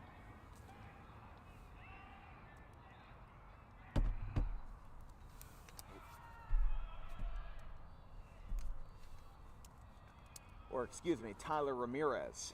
But that's another good candidate for it too. He's 2 for 2. He's got a double and a single tonight. He's been raking the ball well. It's just a matter of whether he can get that ball down and drive in Amato from second base. Here's the pitch from Feely. There's a strike. 1-1. The first 3 for Haddon Township in the top of the 5th after a relatively flawless 4th will be Bryce Miller, Jack Jantorno, and Cam Spencer. Unfortunately for them, that's 7, 8, and 9. So they're going to have to climb an uphill battle to give themselves some more cushion in the 5th. Owen's down, 2-1.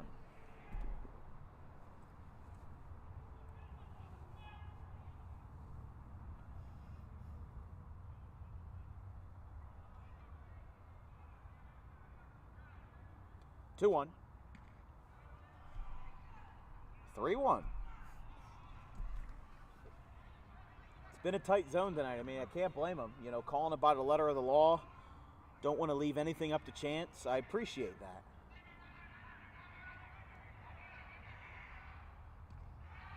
That is ball 4. So Ramirez has now reached base in all 3 of his plate appearances. And now in the bottom of the order, the man who has struck out twice, J.C. Podzinski, bats here for the Chargers with a chance to tie the game and even give Timber Creek the lead.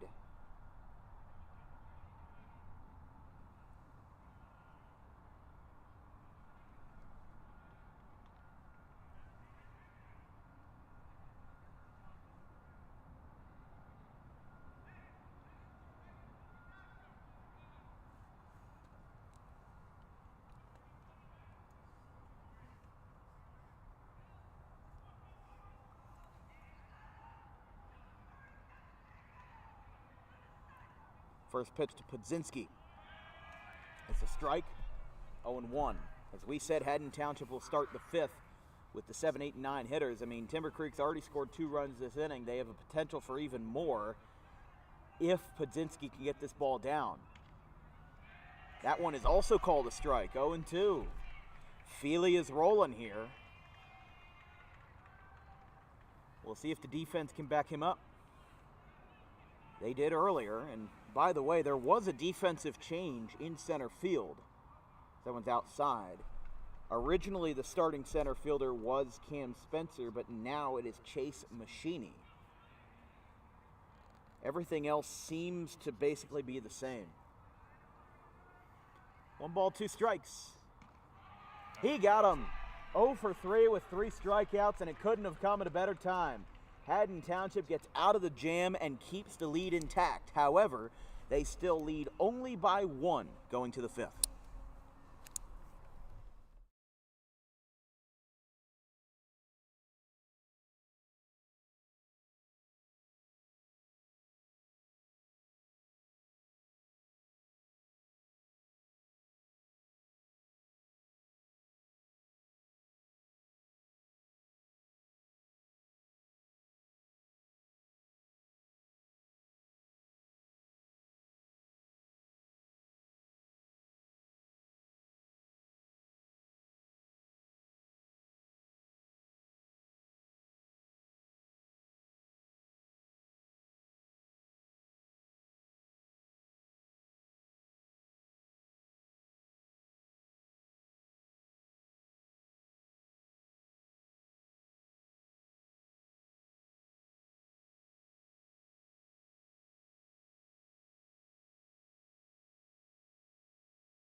First pitch is a strike to start the top of the 5th.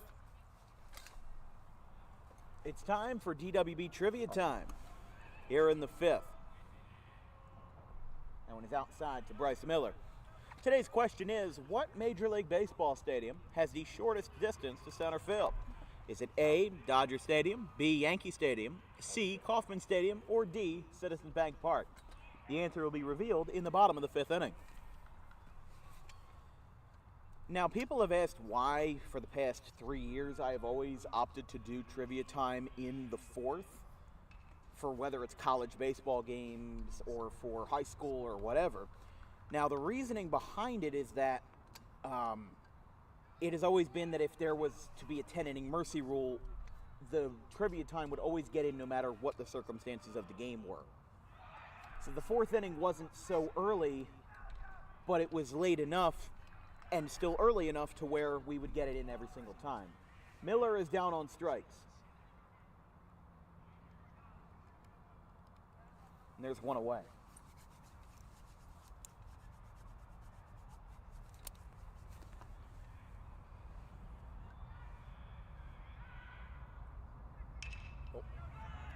That's hit out to short, picked up by Trainer, throw across on a scoop, he got him. 2 away.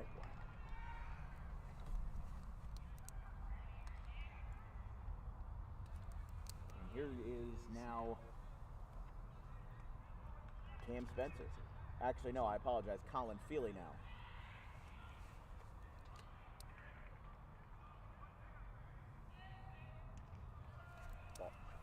Ball 1.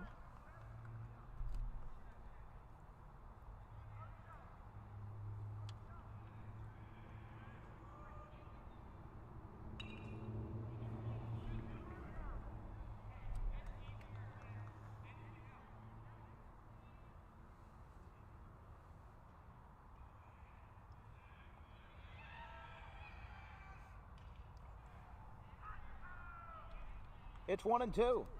Might be the quickest inning we'll have all night.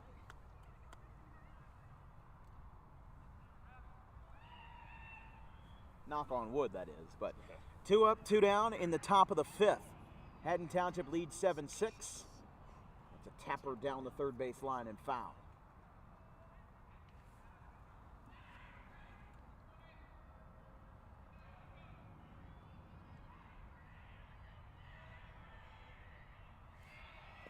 We'll try that again.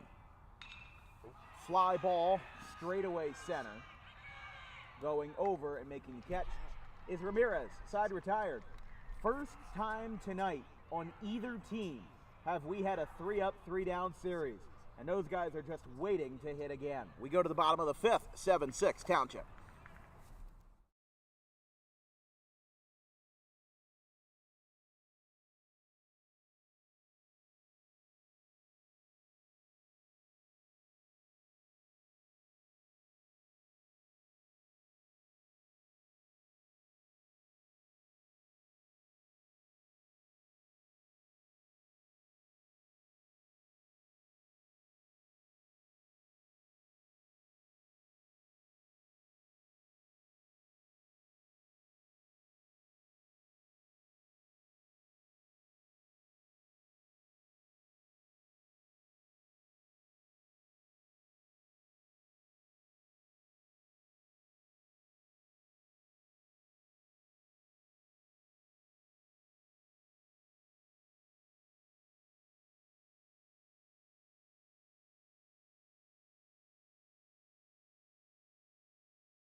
Back live in the bottom of the 5th inning. It's time for DWB Trivia Time. Today's question is, what Major League ballpark has the shortest distance to center field? Is it A, Dodger Stadium, B, Yankee Stadium, C, Kauffman Stadium in Kansas City, or D, Citizens Bank Park? Vince, you got a guess? Yankee Stadium.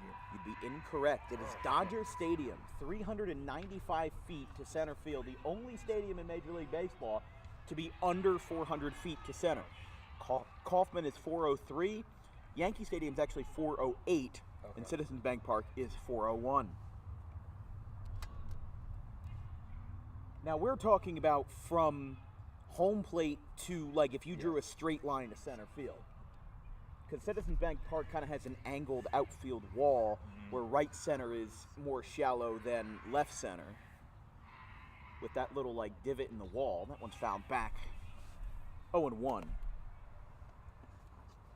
Yankee Stadium has the short right field. Has the short right field That's porch, why yeah. I thought that. Yeah. 318 to right, which what I actually really enjoy about New Yankee Stadium, I visited there a couple years ago. What I really enjoy about it is the fact that they retained the history and the dimensions from the old stadium. The 408 to center, the 318 down the line, the 323 or whatever it is to left, they retained all of that. Now, of course, the seating is different. They added those bleachers in the outfield. So it's a little different. But it's not so different to where it feels, drastically different. Obviously, Shea Stadium and Citi Field are two different animals. But the two different Yankee stadiums at least have a grasp on that tradition. And I might not be a Yankees fan, but I can at least appreciate the fact that they have kept very well thought out and meaningful traditions over their long history. That's a swing and a miss. Feely has strikeout number 2. Actually, now strikeout number 3, and there's 2 away.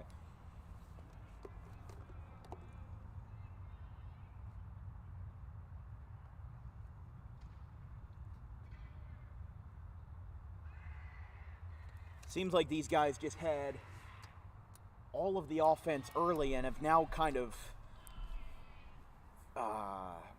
mellowed out. Because it was 7-2 in the top of the third inning. We thought, oh boy, this is going to be a barn burner game, and Haddon Township's going to run away with this one. But hey, give them credit. Like we said, these are 2 sub-500 teams that are looking to get their name back on the map. Timber Creek was hanging right around 500 last year at 10-12. They've got some excellent talent on the team. They lost a lot of seniors like Sal Rose last year, but they've got Braden Simpson. They've still got some of their main guys like Colin Keene and Nick Traynor and Tyler Ramirez, but they lost a lot of guys. We covered them versus Highland in April of last year, and Timber Creek won that game 11-7, and the lead changed 6 different times. But they lost a good bunch of their guys. So the fact that they're still fighting here with such a young lineup, I mean, this is the battle of 2 young teams right here. That's just the way it is. 2-strike pitch and a swing and a miss. Feely's got back-to-back strikeouts, and he's loving it. We've got 6 outs to go here from Belmar Rec. He's getting a lot of hugs in the dugout. They lead 7-6 after 5.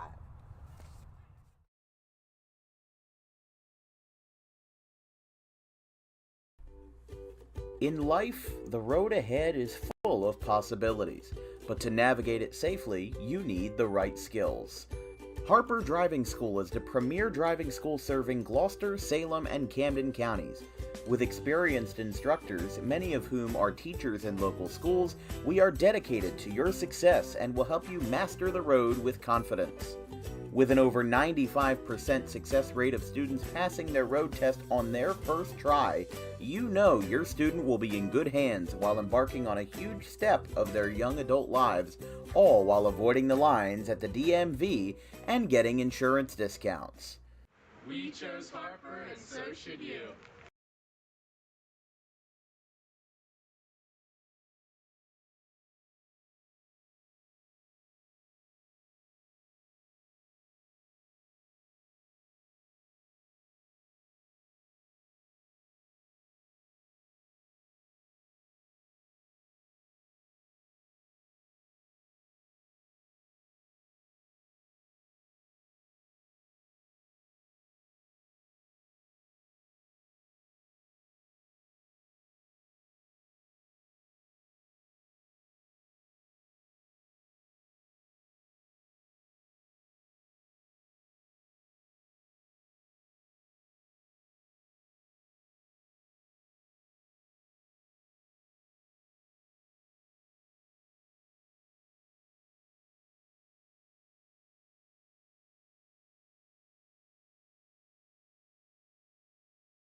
Top of the 6th inning, Haddon Township leads Timber Creek 7-6. First pitch is outside to Anthony Heidenberg,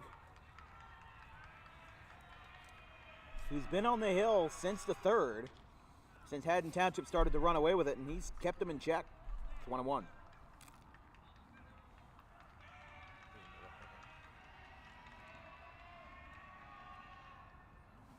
Curveball wavered at and missed. 1-2.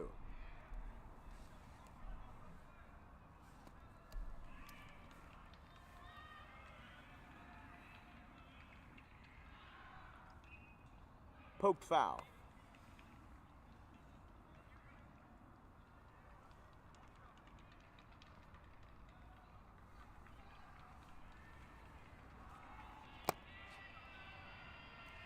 After a full 1-2-3 fifth inning, here comes a ground ball from Trainer, and he got him, 1 away.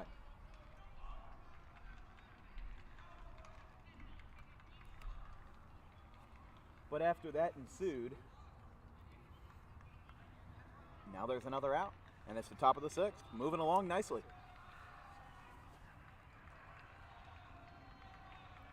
And Township's doing it too at the top of their order. Here's Ravel. He sends a fly ball deep out to center field. Going back, Ramirez, it's over his head. It bounces off of his glove in center field. He now picks it up. It goes down to second base, and it's a double for Colin Ravel.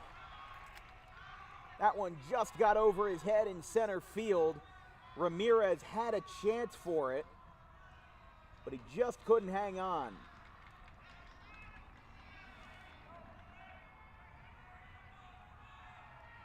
And here's Nick Burns.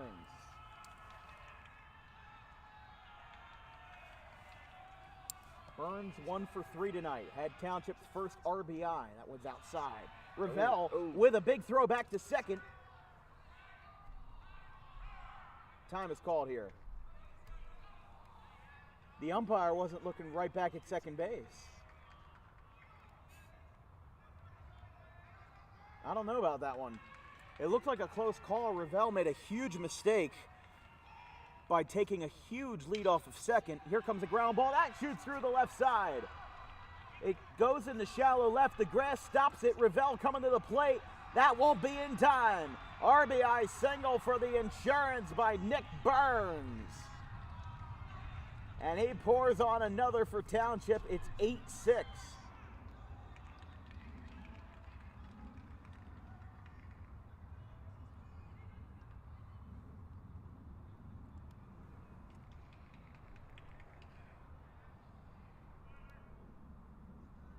All 3 umpires, which I didn't even know we had 3 umpires tonight, are talking it over. I'm not sure what they're discussing, but it didn't seem, there wasn't anything that was unusual about the play.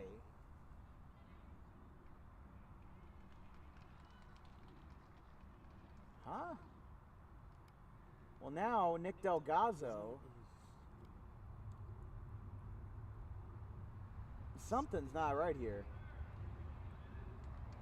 They're sending Ravel back to third. So they're keeping, are they keeping Burns? No, Burns is walking back to the dugout. What just happened? They took the run off the board. They have called Nick Burns out, and they put Ravel back on third? So that's 2. I'm going to call Bill Gore at the end of this inning and ask for an explanation. I don't know what happened there.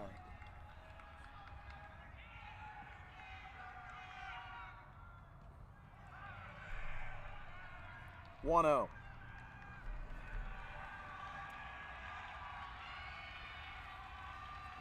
Colin Ravel just scored. He just scored unopposed. And it's 8-6, so they scored either way. And now John Cates is coming out. I don't know what just happened. I missed something. He is livid. Still livid. I was going to say, be careful. Be careful, John. You don't want that magic word to send you home to the showers. I'm so confused right now. And why was there an argument about it? Because Ravel scored, and now the bases are empty again.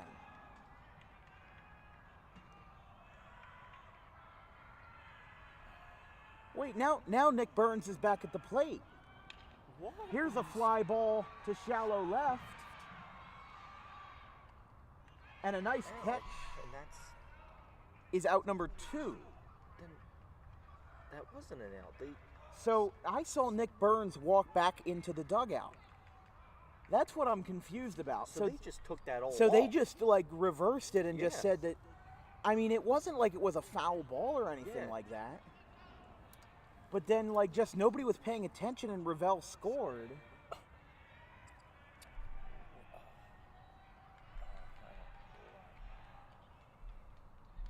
So here's the explanation I got from Bill. He's behind home plate.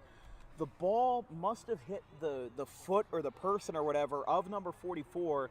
It went out into the infield, and they called the ball dead.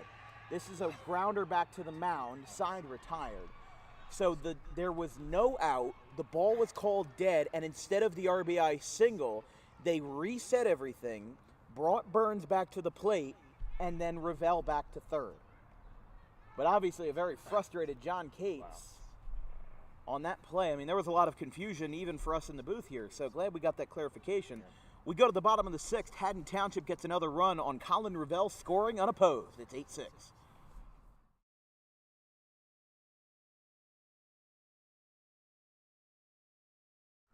Garden State Pet Center is an independently owned full-service pet store. Our specialty is promoting companionship between people and animals by providing the healthiest product choices available, including all-natural foods, supplements that support and relieve health issues, and innovative products for pet parents. Our goal is to provide our customers with a relaxing environment, and while we're not striving to be the biggest store on the East Coast, we're striving to be the best. No other pet store will make you feel at home like we do. At Garden State Pet Center, we view pets as members of the family.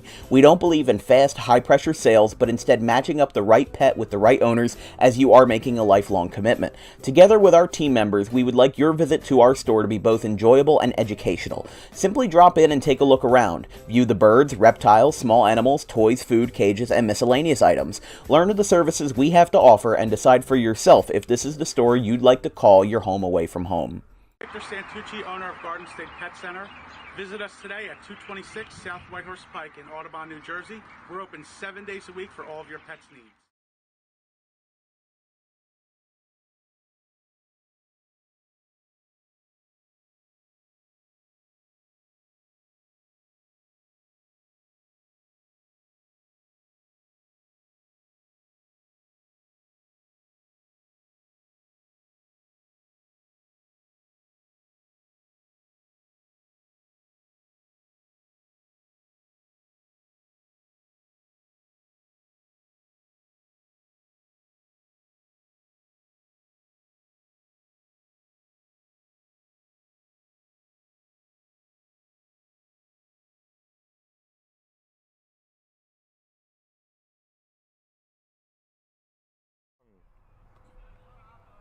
Bottom of the 6th inning, Haddon Township leads Timber Creek 8-6 here in the kickoff of the Thank You Classic here in 2024.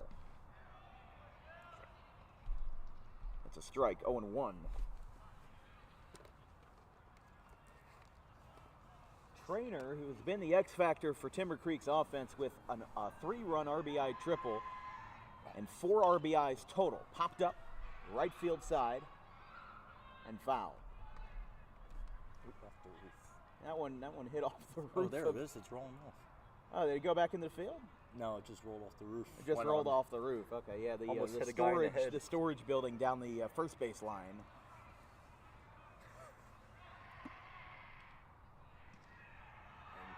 That's strike 3. He got him. And Trainer down on strikes, 1 away.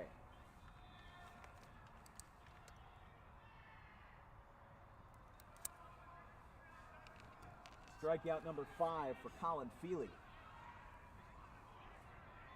Here's Jake Amato. He's reached base all 3 times in 3 different ways.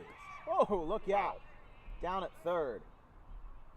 Sent about 3 people flying, including the catcher who fell backwards, Braden Simpson. 0-1. Man, whole circus over there. Man. That one's high, 1-1. Amato, 1 for 1. A walk, a hit by pitch, and a single.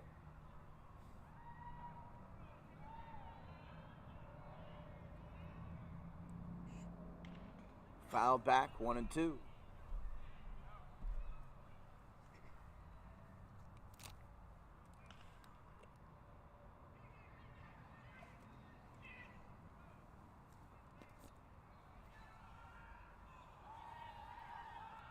Center fielder Cole Scanlon on deck for the Chargers. Fouled back down the third base line. Like we said, we'll get some good sleep tonight. We'll wake up early tomorrow, consume some caffeine, and get ready for 4 baseball games. We've got Gloucester and Kings Christian at 9 a.m., Red Bank Catholic and Gloucester Catholic at 11:30. He swung at that, and he hit it. He just hit a check swing. It's 1-2. That was not something that he intended to swing at. He pulled back right away, and he still made contact. But good for him, it wasn't called a strike. It was just a foul ball. So he basically got lucky that he made contact in the first place. Inside, 2-2. Curveball just missed at the knees.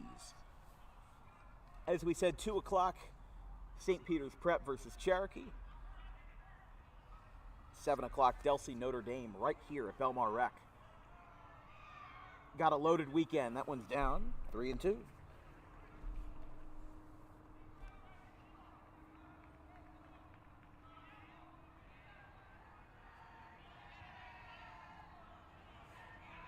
Three balls, 2 strikes. Base is empty for Timber Creek as they try to get back into this one here in the bottom of the 6th. This one's poked fair down the third base line, and actually it does roll foul.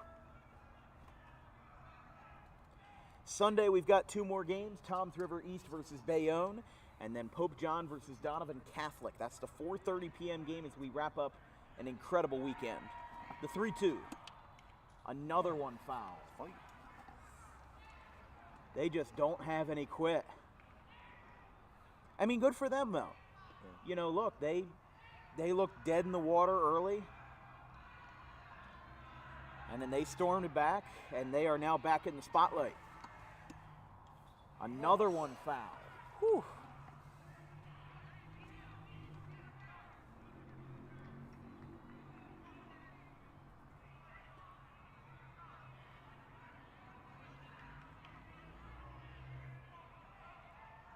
Three balls, 2 strikes. This one's another grounder. This time it's foul. You just can't win in this game. But as we said, game started at 7:26.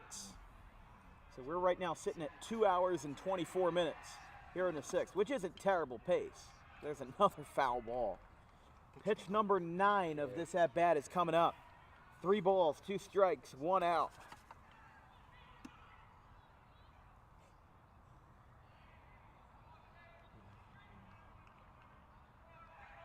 Here's the payoff again. He fouls it off again.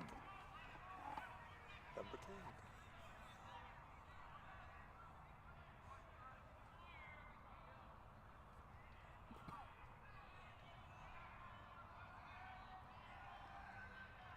10. Three-two. Oh, Another man, foul folks. ball.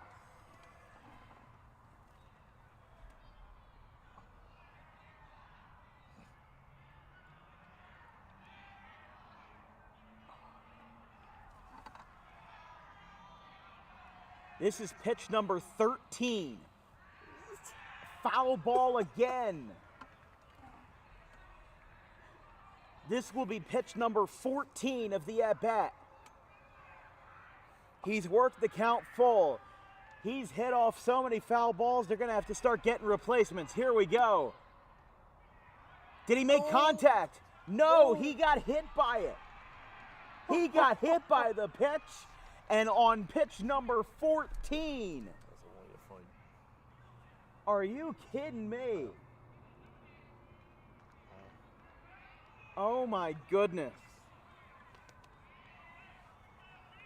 Jake Amato just had a 14 pitch at bat that ended in a plunk.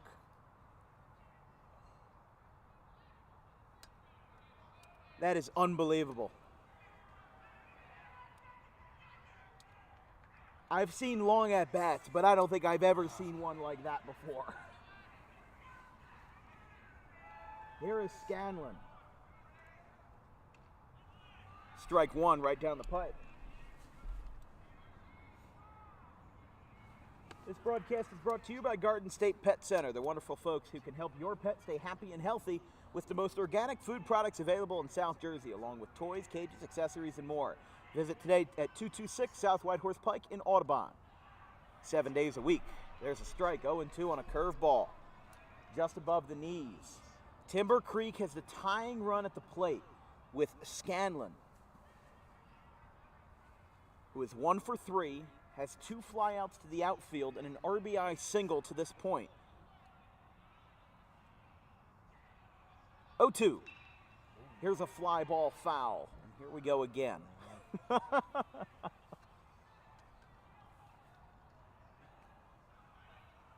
mean, somebody on the, JV squad's got to go out and grab every single one of those baseballs that's hit. At least if it's hit down the third base line, it's an open field of grass.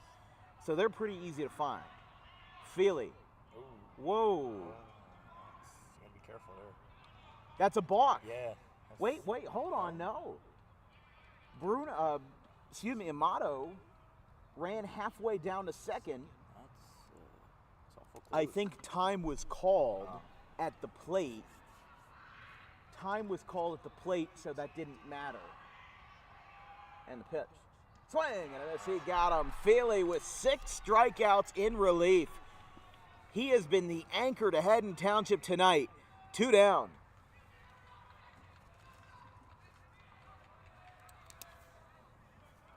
And here is Ryan Dabrowski.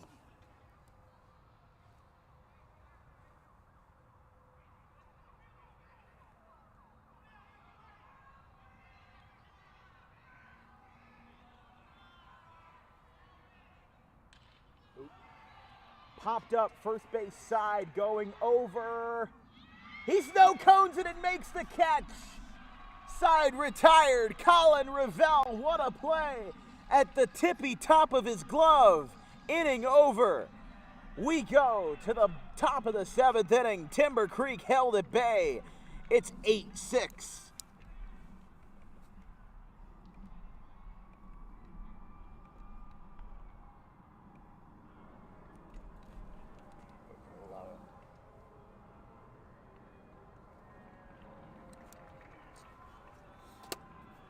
Oh, you got the slow motion on there too? Yeah. I can't say it's a bad thing because you can see it perfectly, even better with slow motion. Look at that. That's a star replay right there. That's the only problem is your voice may be...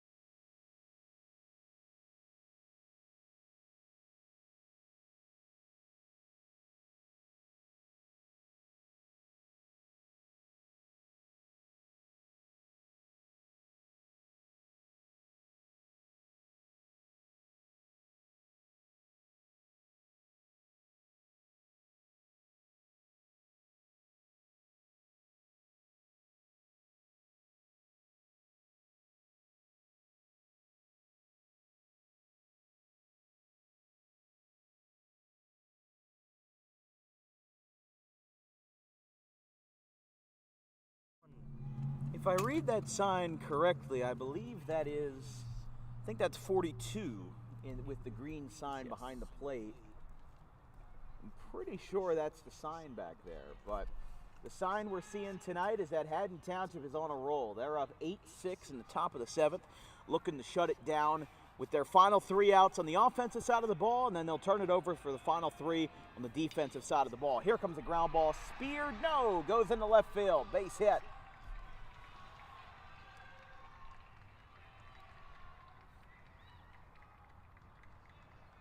So the Hawks get an early single. Starting off with the center fielder.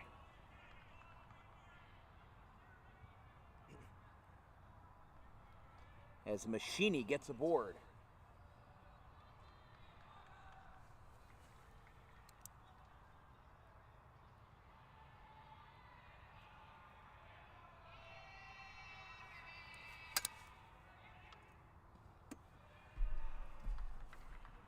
One zero.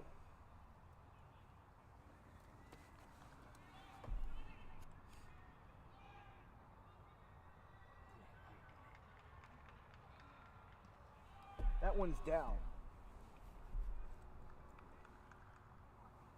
Tyler Johnston, 2-0.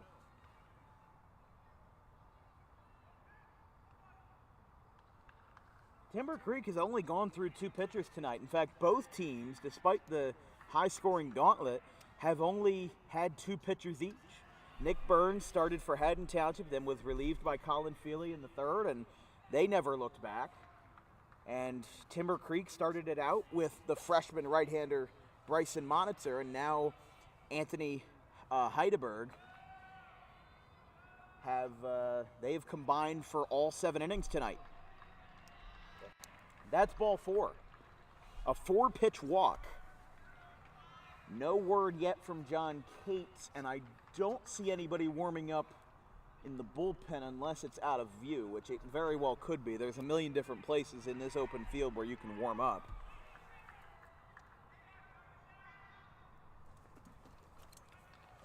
So Machini to second base, Johnston to first on the walk. He has now reached base 3 of 4 times, and here is Bryce Miller. He's 1 for 3 tonight, a single, a pop out, and a strikeout.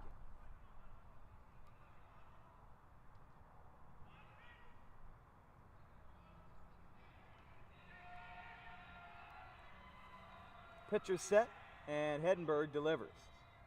Here's a fly ball hit deep down the line. Too much of that.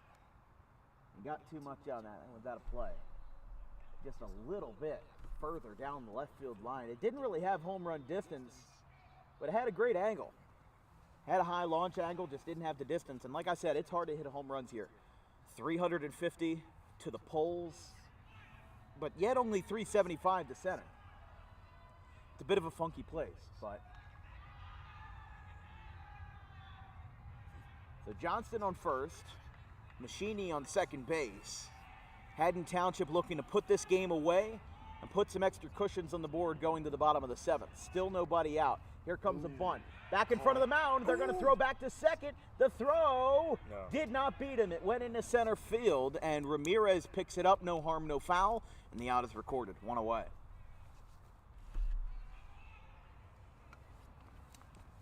That could have been dangerous for Timber Creek, depending on how that was handled. But hey, that could have been dangerous for Haddon Township too, because that could have been a double play. They got very lucky that Machini A, dove back in time, B, that the shortstop wasn't standing right over the bag, and C, that the throw didn't go too far into center field. Because you also run the risk of getting up in a panic, running to third base, because that's your natural instinct, and then getting caught out on the bases because they had a quick reaction.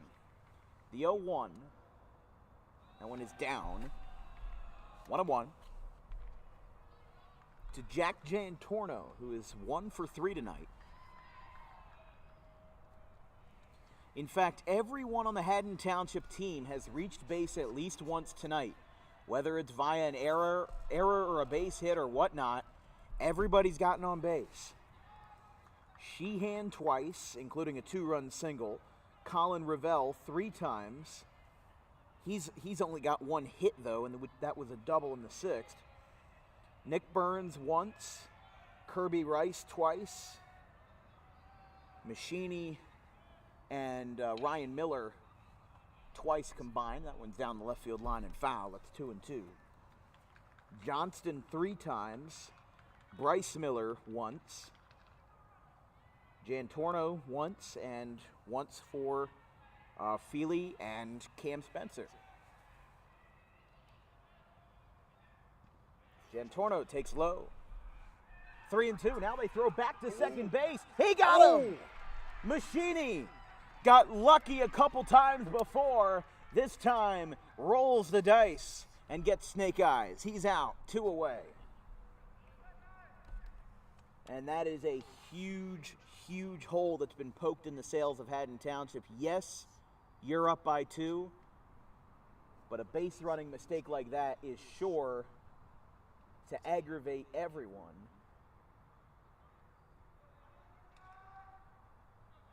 Not sure what the discussion is here, maybe just some quick strategy. I thought it was between a player and an umpire, but it was not. It was just between Heddenberg and the shortstop trainer. But they return back to sender, and now it's a full count, but now with 2 outs, the pitch to Jantorno, fouled back. Count is still full. The only runner that remains now is Tyler Johnston, who's on third. Just a couple minutes shy of 10 o'clock here at Belmar Rec. Hope you guys are having a good one with us. Our viewer count is upticked slightly, so I guess some people got home from their jobs and saw, Dan Wilkins Broadcasting is on. Let's enjoy our Friday night by watching some Thank You Classic baseball. That's at least what I want people to think. Here's the 3-2. Swing and a foul tip. I didn't hear anything off the bat, but we're also nearly 400 feet away. The slightest nick could have set that off, but count is still full. If the inning continues, pitcher Colin Feely is on deck for the Hawks. Poke foul again. Here we go. Pitch number 7 on the way. I mean, nothing beats the Jake Amato 14 pitch at bat that ends in a hit by pitch. The longest at bat in MLB history wasn't too long ago. It was only 2017 with the Giants' Brandon Belt, an at bat that went 22 pitches.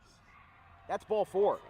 Jantorno walks, he gets on base, and Haddon Township stays alive. I mean, you're up by 2, but considering how topsy-turvy this game has been, no lead is safe. The Timber Creek, considering that they have a lot of games scheduled this week, they are playing tomorrow morning. Think about this quick turnaround. Timber Creek is playing tonight and tomorrow at 3 p.m. That's a foul ball. Off the bat of Feely. It's 0-1. So tomorrow they play Deptford, a divisional opponent, in the Steal Your Base Classic, which is a tournament at Williamstown High School. Then they play Monday, Tuesday, Thursday, and Saturday. That's down the left field line. It's a fair ball. Colin Feely does it again. The ball gets booted in left. A run scores. RBI, Colin Feely. What can't the kid do? It's 9-6.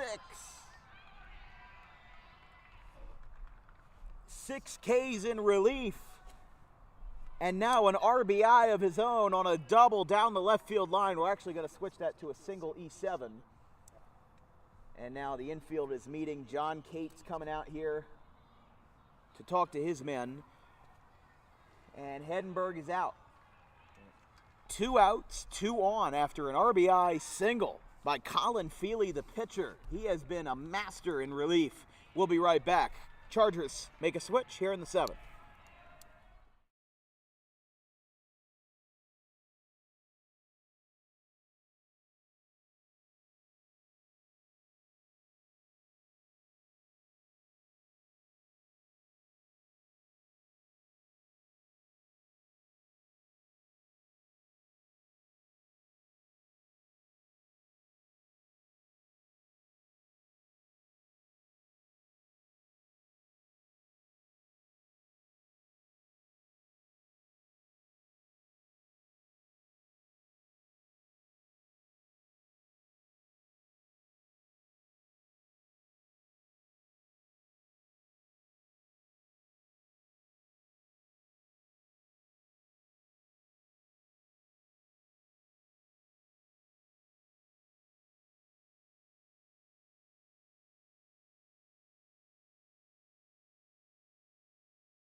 Timber Creek has pulled their third pitcher out of the pen. Here with 2 on and 2 out after the RBI single E7 by Colin Feely. First pitch is a strike, 0-1. To the lefty, number 16, Mike Horan. Not sure if there's any relation to the Audubon coach, Rich Horan, but the sophomore lefty throws the ball 1-1. His first varsity season, a 2.2 or 2 2/3 innings, a 7.88 ERA so far, and a small sample size. 3 earned runs, 2 strikeouts, and 4 walks. Just getting started though in his young career. 1-2.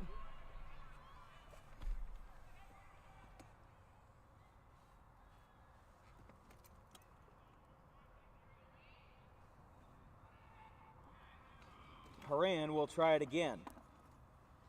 1-2. That one is spiked in the dirt. Everybody holds.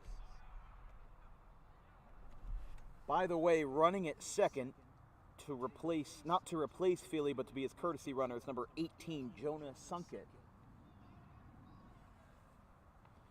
On deck, if the inning were to continue, after Eamon Sheehan, will be Colin Revelle again.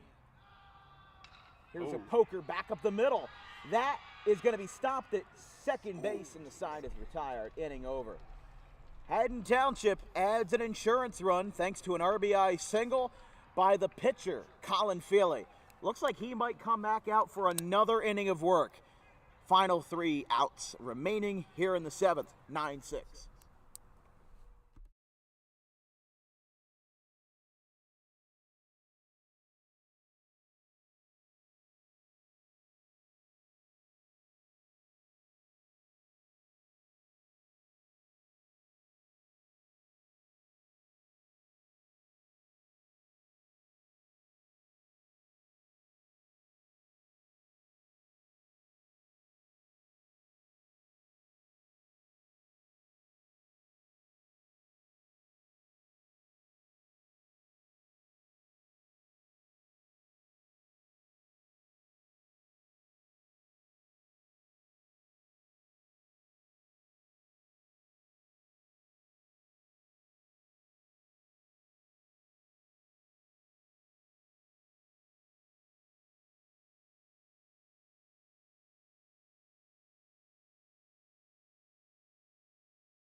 Well, if this man, number 3, Colin Feely, can shut the door for Haddon Township, he would be a great contender for player of the game. Not only did he get the insurance run RBI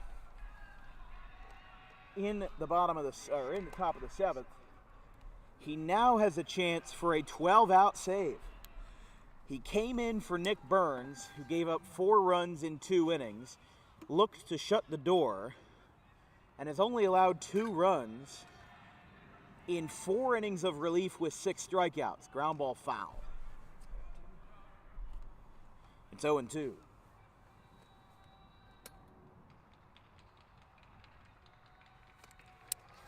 Eight, 9, and 1 due up for Timber Creek. That starts with Tyler Ramirez.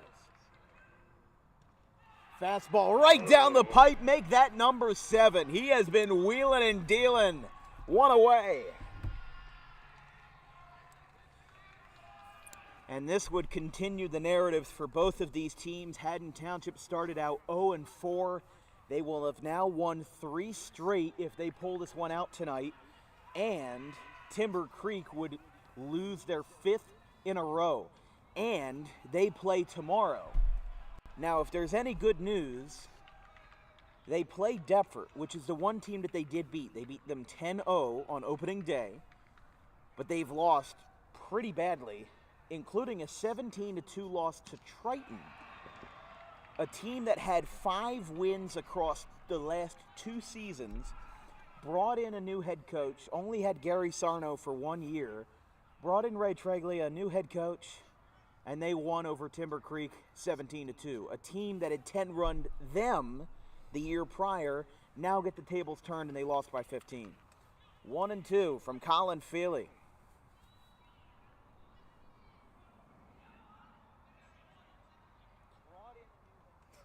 That one's down, 2-2. Our next broadcast will be bright and early tomorrow, 9 a.m. at Joe Barth between Gloucester and King's Christian. That'll be our first of 4 games. I'll be calling the first 3. Gavin Van Rel will be calling one at 7 o'clock between Delsey and Notre Dame. That one is down, 3-2. 3 balls, 2 strikes.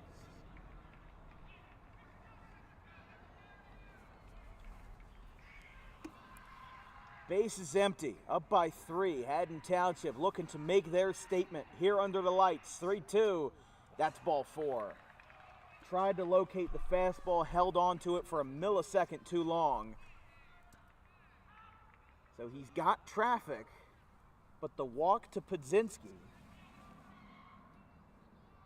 which is his first appearance on the bases tonight, brings us back up to the top for the lefty third baseman, Colin Keene. He was hit by a pitch in his first 2 at-bats and has struck out in his last 2. So he's 0 for 2. There's a strike, 0-1. But a good at-bat for Podzinski because he had struck out 3 times in a row. He was 0 for 3 going into that at-bat, worked the walk, worked the count, and got himself on base for the first time. The 0-1. That's going to hit him, and the tying run will bat. Colin Keene is going to need about three bottles of ibuprofen tonight for every hit by pitch that he's had in the upper body, in the lower body, in the abdomen. He has been hit everywhere. And Nick Delgazzo is coming out. Is Colin Feely done? It's just the infield and the coach here. I don't think he's done. They might get somebody warmed up, which is very possible, but I know Haddon Township. They are a Group 1 school. They've got a very small team. And what you want to do in this situation is make sure that your bullpen, I don't want to say you're stretched out, but they're going to have 2 games on Sunday in the William Rohrer tournament. They're going to be playing Triton. They're going to be playing possibly a Cherry Hill West or a St. Joe's. So what you got to do in this situation is just buckle down. I mean, it's a good way for Feely to practice his adversity. Really see what you got. Tying run at the plate. 1 out, bottom of the 7th. Why not? Why not them? Wow. On the inside corner, maybe a little off of it. It's 0-1. To Chase Smith, who does not have a hit. He's 0 for 2, but has a walk and a hit by pitch. Runners on first and second. Fly ball, first base side foul. It's 0-2. And that's the one thing about Feely. He's lost his touch a couple times, but 75-80% of the time, he's kept the command in the strike zone on point. He's been throwing first pitch strikes. He's been getting well ahead in the count. He's put the hitter in a nervous state. Fly ball foul again. Still 0-2. Right now, 10:07 p.m., just about 20 minutes shy of the 3-hour mark. Not bad pace. The second half of the game has gone by twice as fast as the first half. We took an entire hour to get through the first inning and a half. Down, 1-2.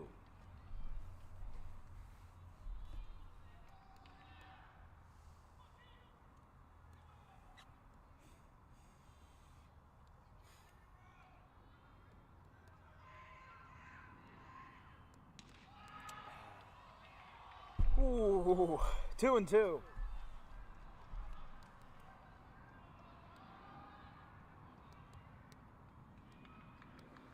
Colin Feely with 8 strikeouts. See, I even undersold him. I said he had 7. He had 8. And he's in his 4th inning of work. And this is where his problems begin. I mean, he was ahead in the count. He was at 0-2. And then one pitch slipped away, and the tables turned entirely. Then he threw another one, and now it's 3-2. And you've got the tying run at the plate with Braden Simpson, a power hitter, on deck. That's ball 4. Bases are loaded. This is rough. And now Delgado on the top step of the dugout, giving Feely some tips here. Braden Simpson, I'm going to say it right now, he's a home run hitter.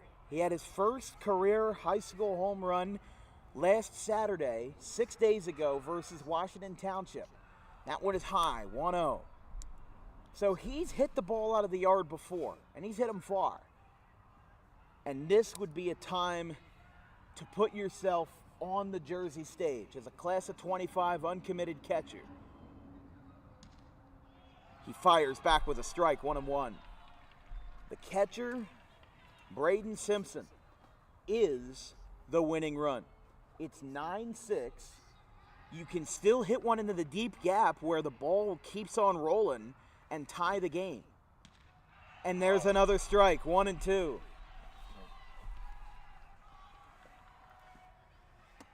Simpson has walked twice and struck out twice, so he's due.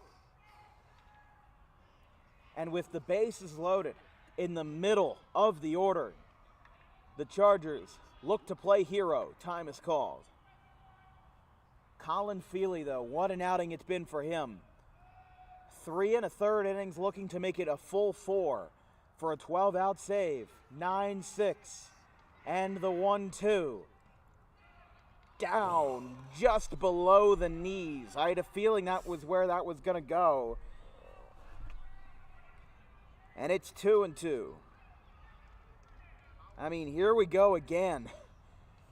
But the base is loaded. You cannot walk him here under any circumstances. It's 3-2. I just feel really bad for Colin Feely because he has done so well, and you do not want to see such a great shutdown, long-term relief outing squandered like this. The 3-2. That's ball 4. My. That's ball 4. You could see Eamon Sheehan's reaction, not happy with the call, and the run scores. And that is going to be it. Nick Delgado coming out.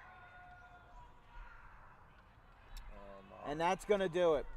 Because he visited the mound twice, he will take the ball from his hands, but not without incredible praise. I know there's a little bit of hissing and jeering going on right now, but 3 1/3 innings, 8 strikeouts. And you know what that adds up to? Adds up to a lot. It means that in all but 2 of his outs were recorded strikeouts. So he was mowing them down left and right, and obviously for Haddon Township, they didn't want to stretch out that bullpen as they've got a busy weekend coming up and a busy week in general.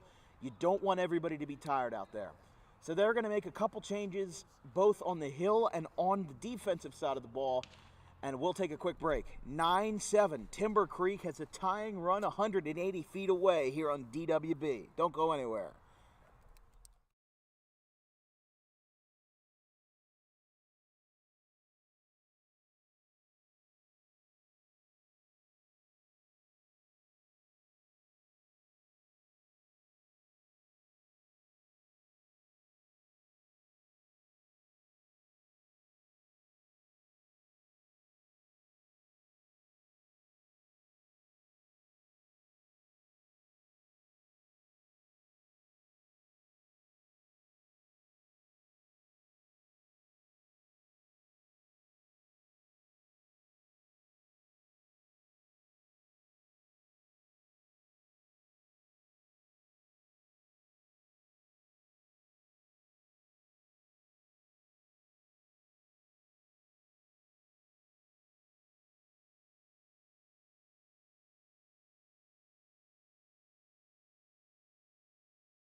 Tyler Johnston is Haddon Township's third pitcher. He moves in from left field to pitch. This is the first season that he's appeared in a varsity game on the Hill. He's had sparse hitting across 2 varsity seasons. 2 innings pitched this year. One run unearned, 1 walk, 4 strikeouts in 2 innings pitched. That was in a 7-1 loss to Haddon Township, to Haddon Field on April 10th. But now this is where things get interesting. It's 9-7 Haddon Township. Bases are loaded. And Braden Simpson just walked in a run with the bases loaded. First pitch strike, 0-1. Timber Creek has brought 5 men to the plate so far, and there have been 3 walks, a hit by pitch, and a strikeout. Colin Feely ends his night with 3 1/3 innings and 8 strikeouts. Fly ball out to right field. It's caught. Runner does not tag, and they hold up. Wow. That's crazy. He held up on a throw from right field. Wow. By Jack Jantorno. That might have just saved the game.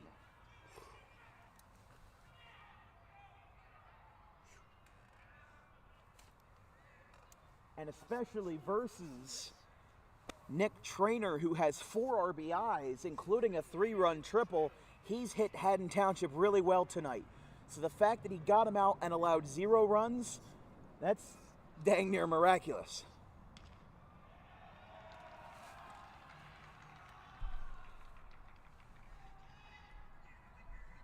It's 1-0 to the lefty Jake Bruno. His last at-bat was a grueling one. 14 pitches that ended in a hit by pitch. 1-0 from Johnston. There's a strike, 1-1. The tying run, so the 3 men on base for Timber Creek. You've got Simpson on first, Smith on second, and Keene on third. Chudzinski has already come around to score. That's a foul tip. It's 1-2. It's the last call, folks. Never thought I'd be saying it. But 2 hours and 55 minutes later, we're down to the last strike. 1 ball, 2 strikes, 2 outs. Bases loaded here at Belmar Rec under the lights. Tyler Johnston looking to finish what Colin Feely started on the road. Fouled. 1-2. I think your player of the game has to be Colin Feely if the game ends as it is. Yes, he loaded the bases, but he was just getting so tired. He was getting so exhausted. 8 strikeouts in 3 1/3 innings, plus the insurance run that might have put this game away is an incredible feat. Let's try that again. The 1-2. That one's hit out to second base. Sheehan is there. Throw to first. Is trapped. It's trapped. And now the runner's moving to third. Now he's going to be caught up between second and third. He dives back. Nick Burns trapped the ball at first base. Eamon Sheehan had a low throw. It looks like the ball might have gotten trapped by Burns. He might not have held on to it. And now it's 9-8. Everybody moves up 90 feet. The bases are still loaded. Oh, my. Sheehan had a normal throw, but it just trailed a little bit to the left. And it's a 1-run game.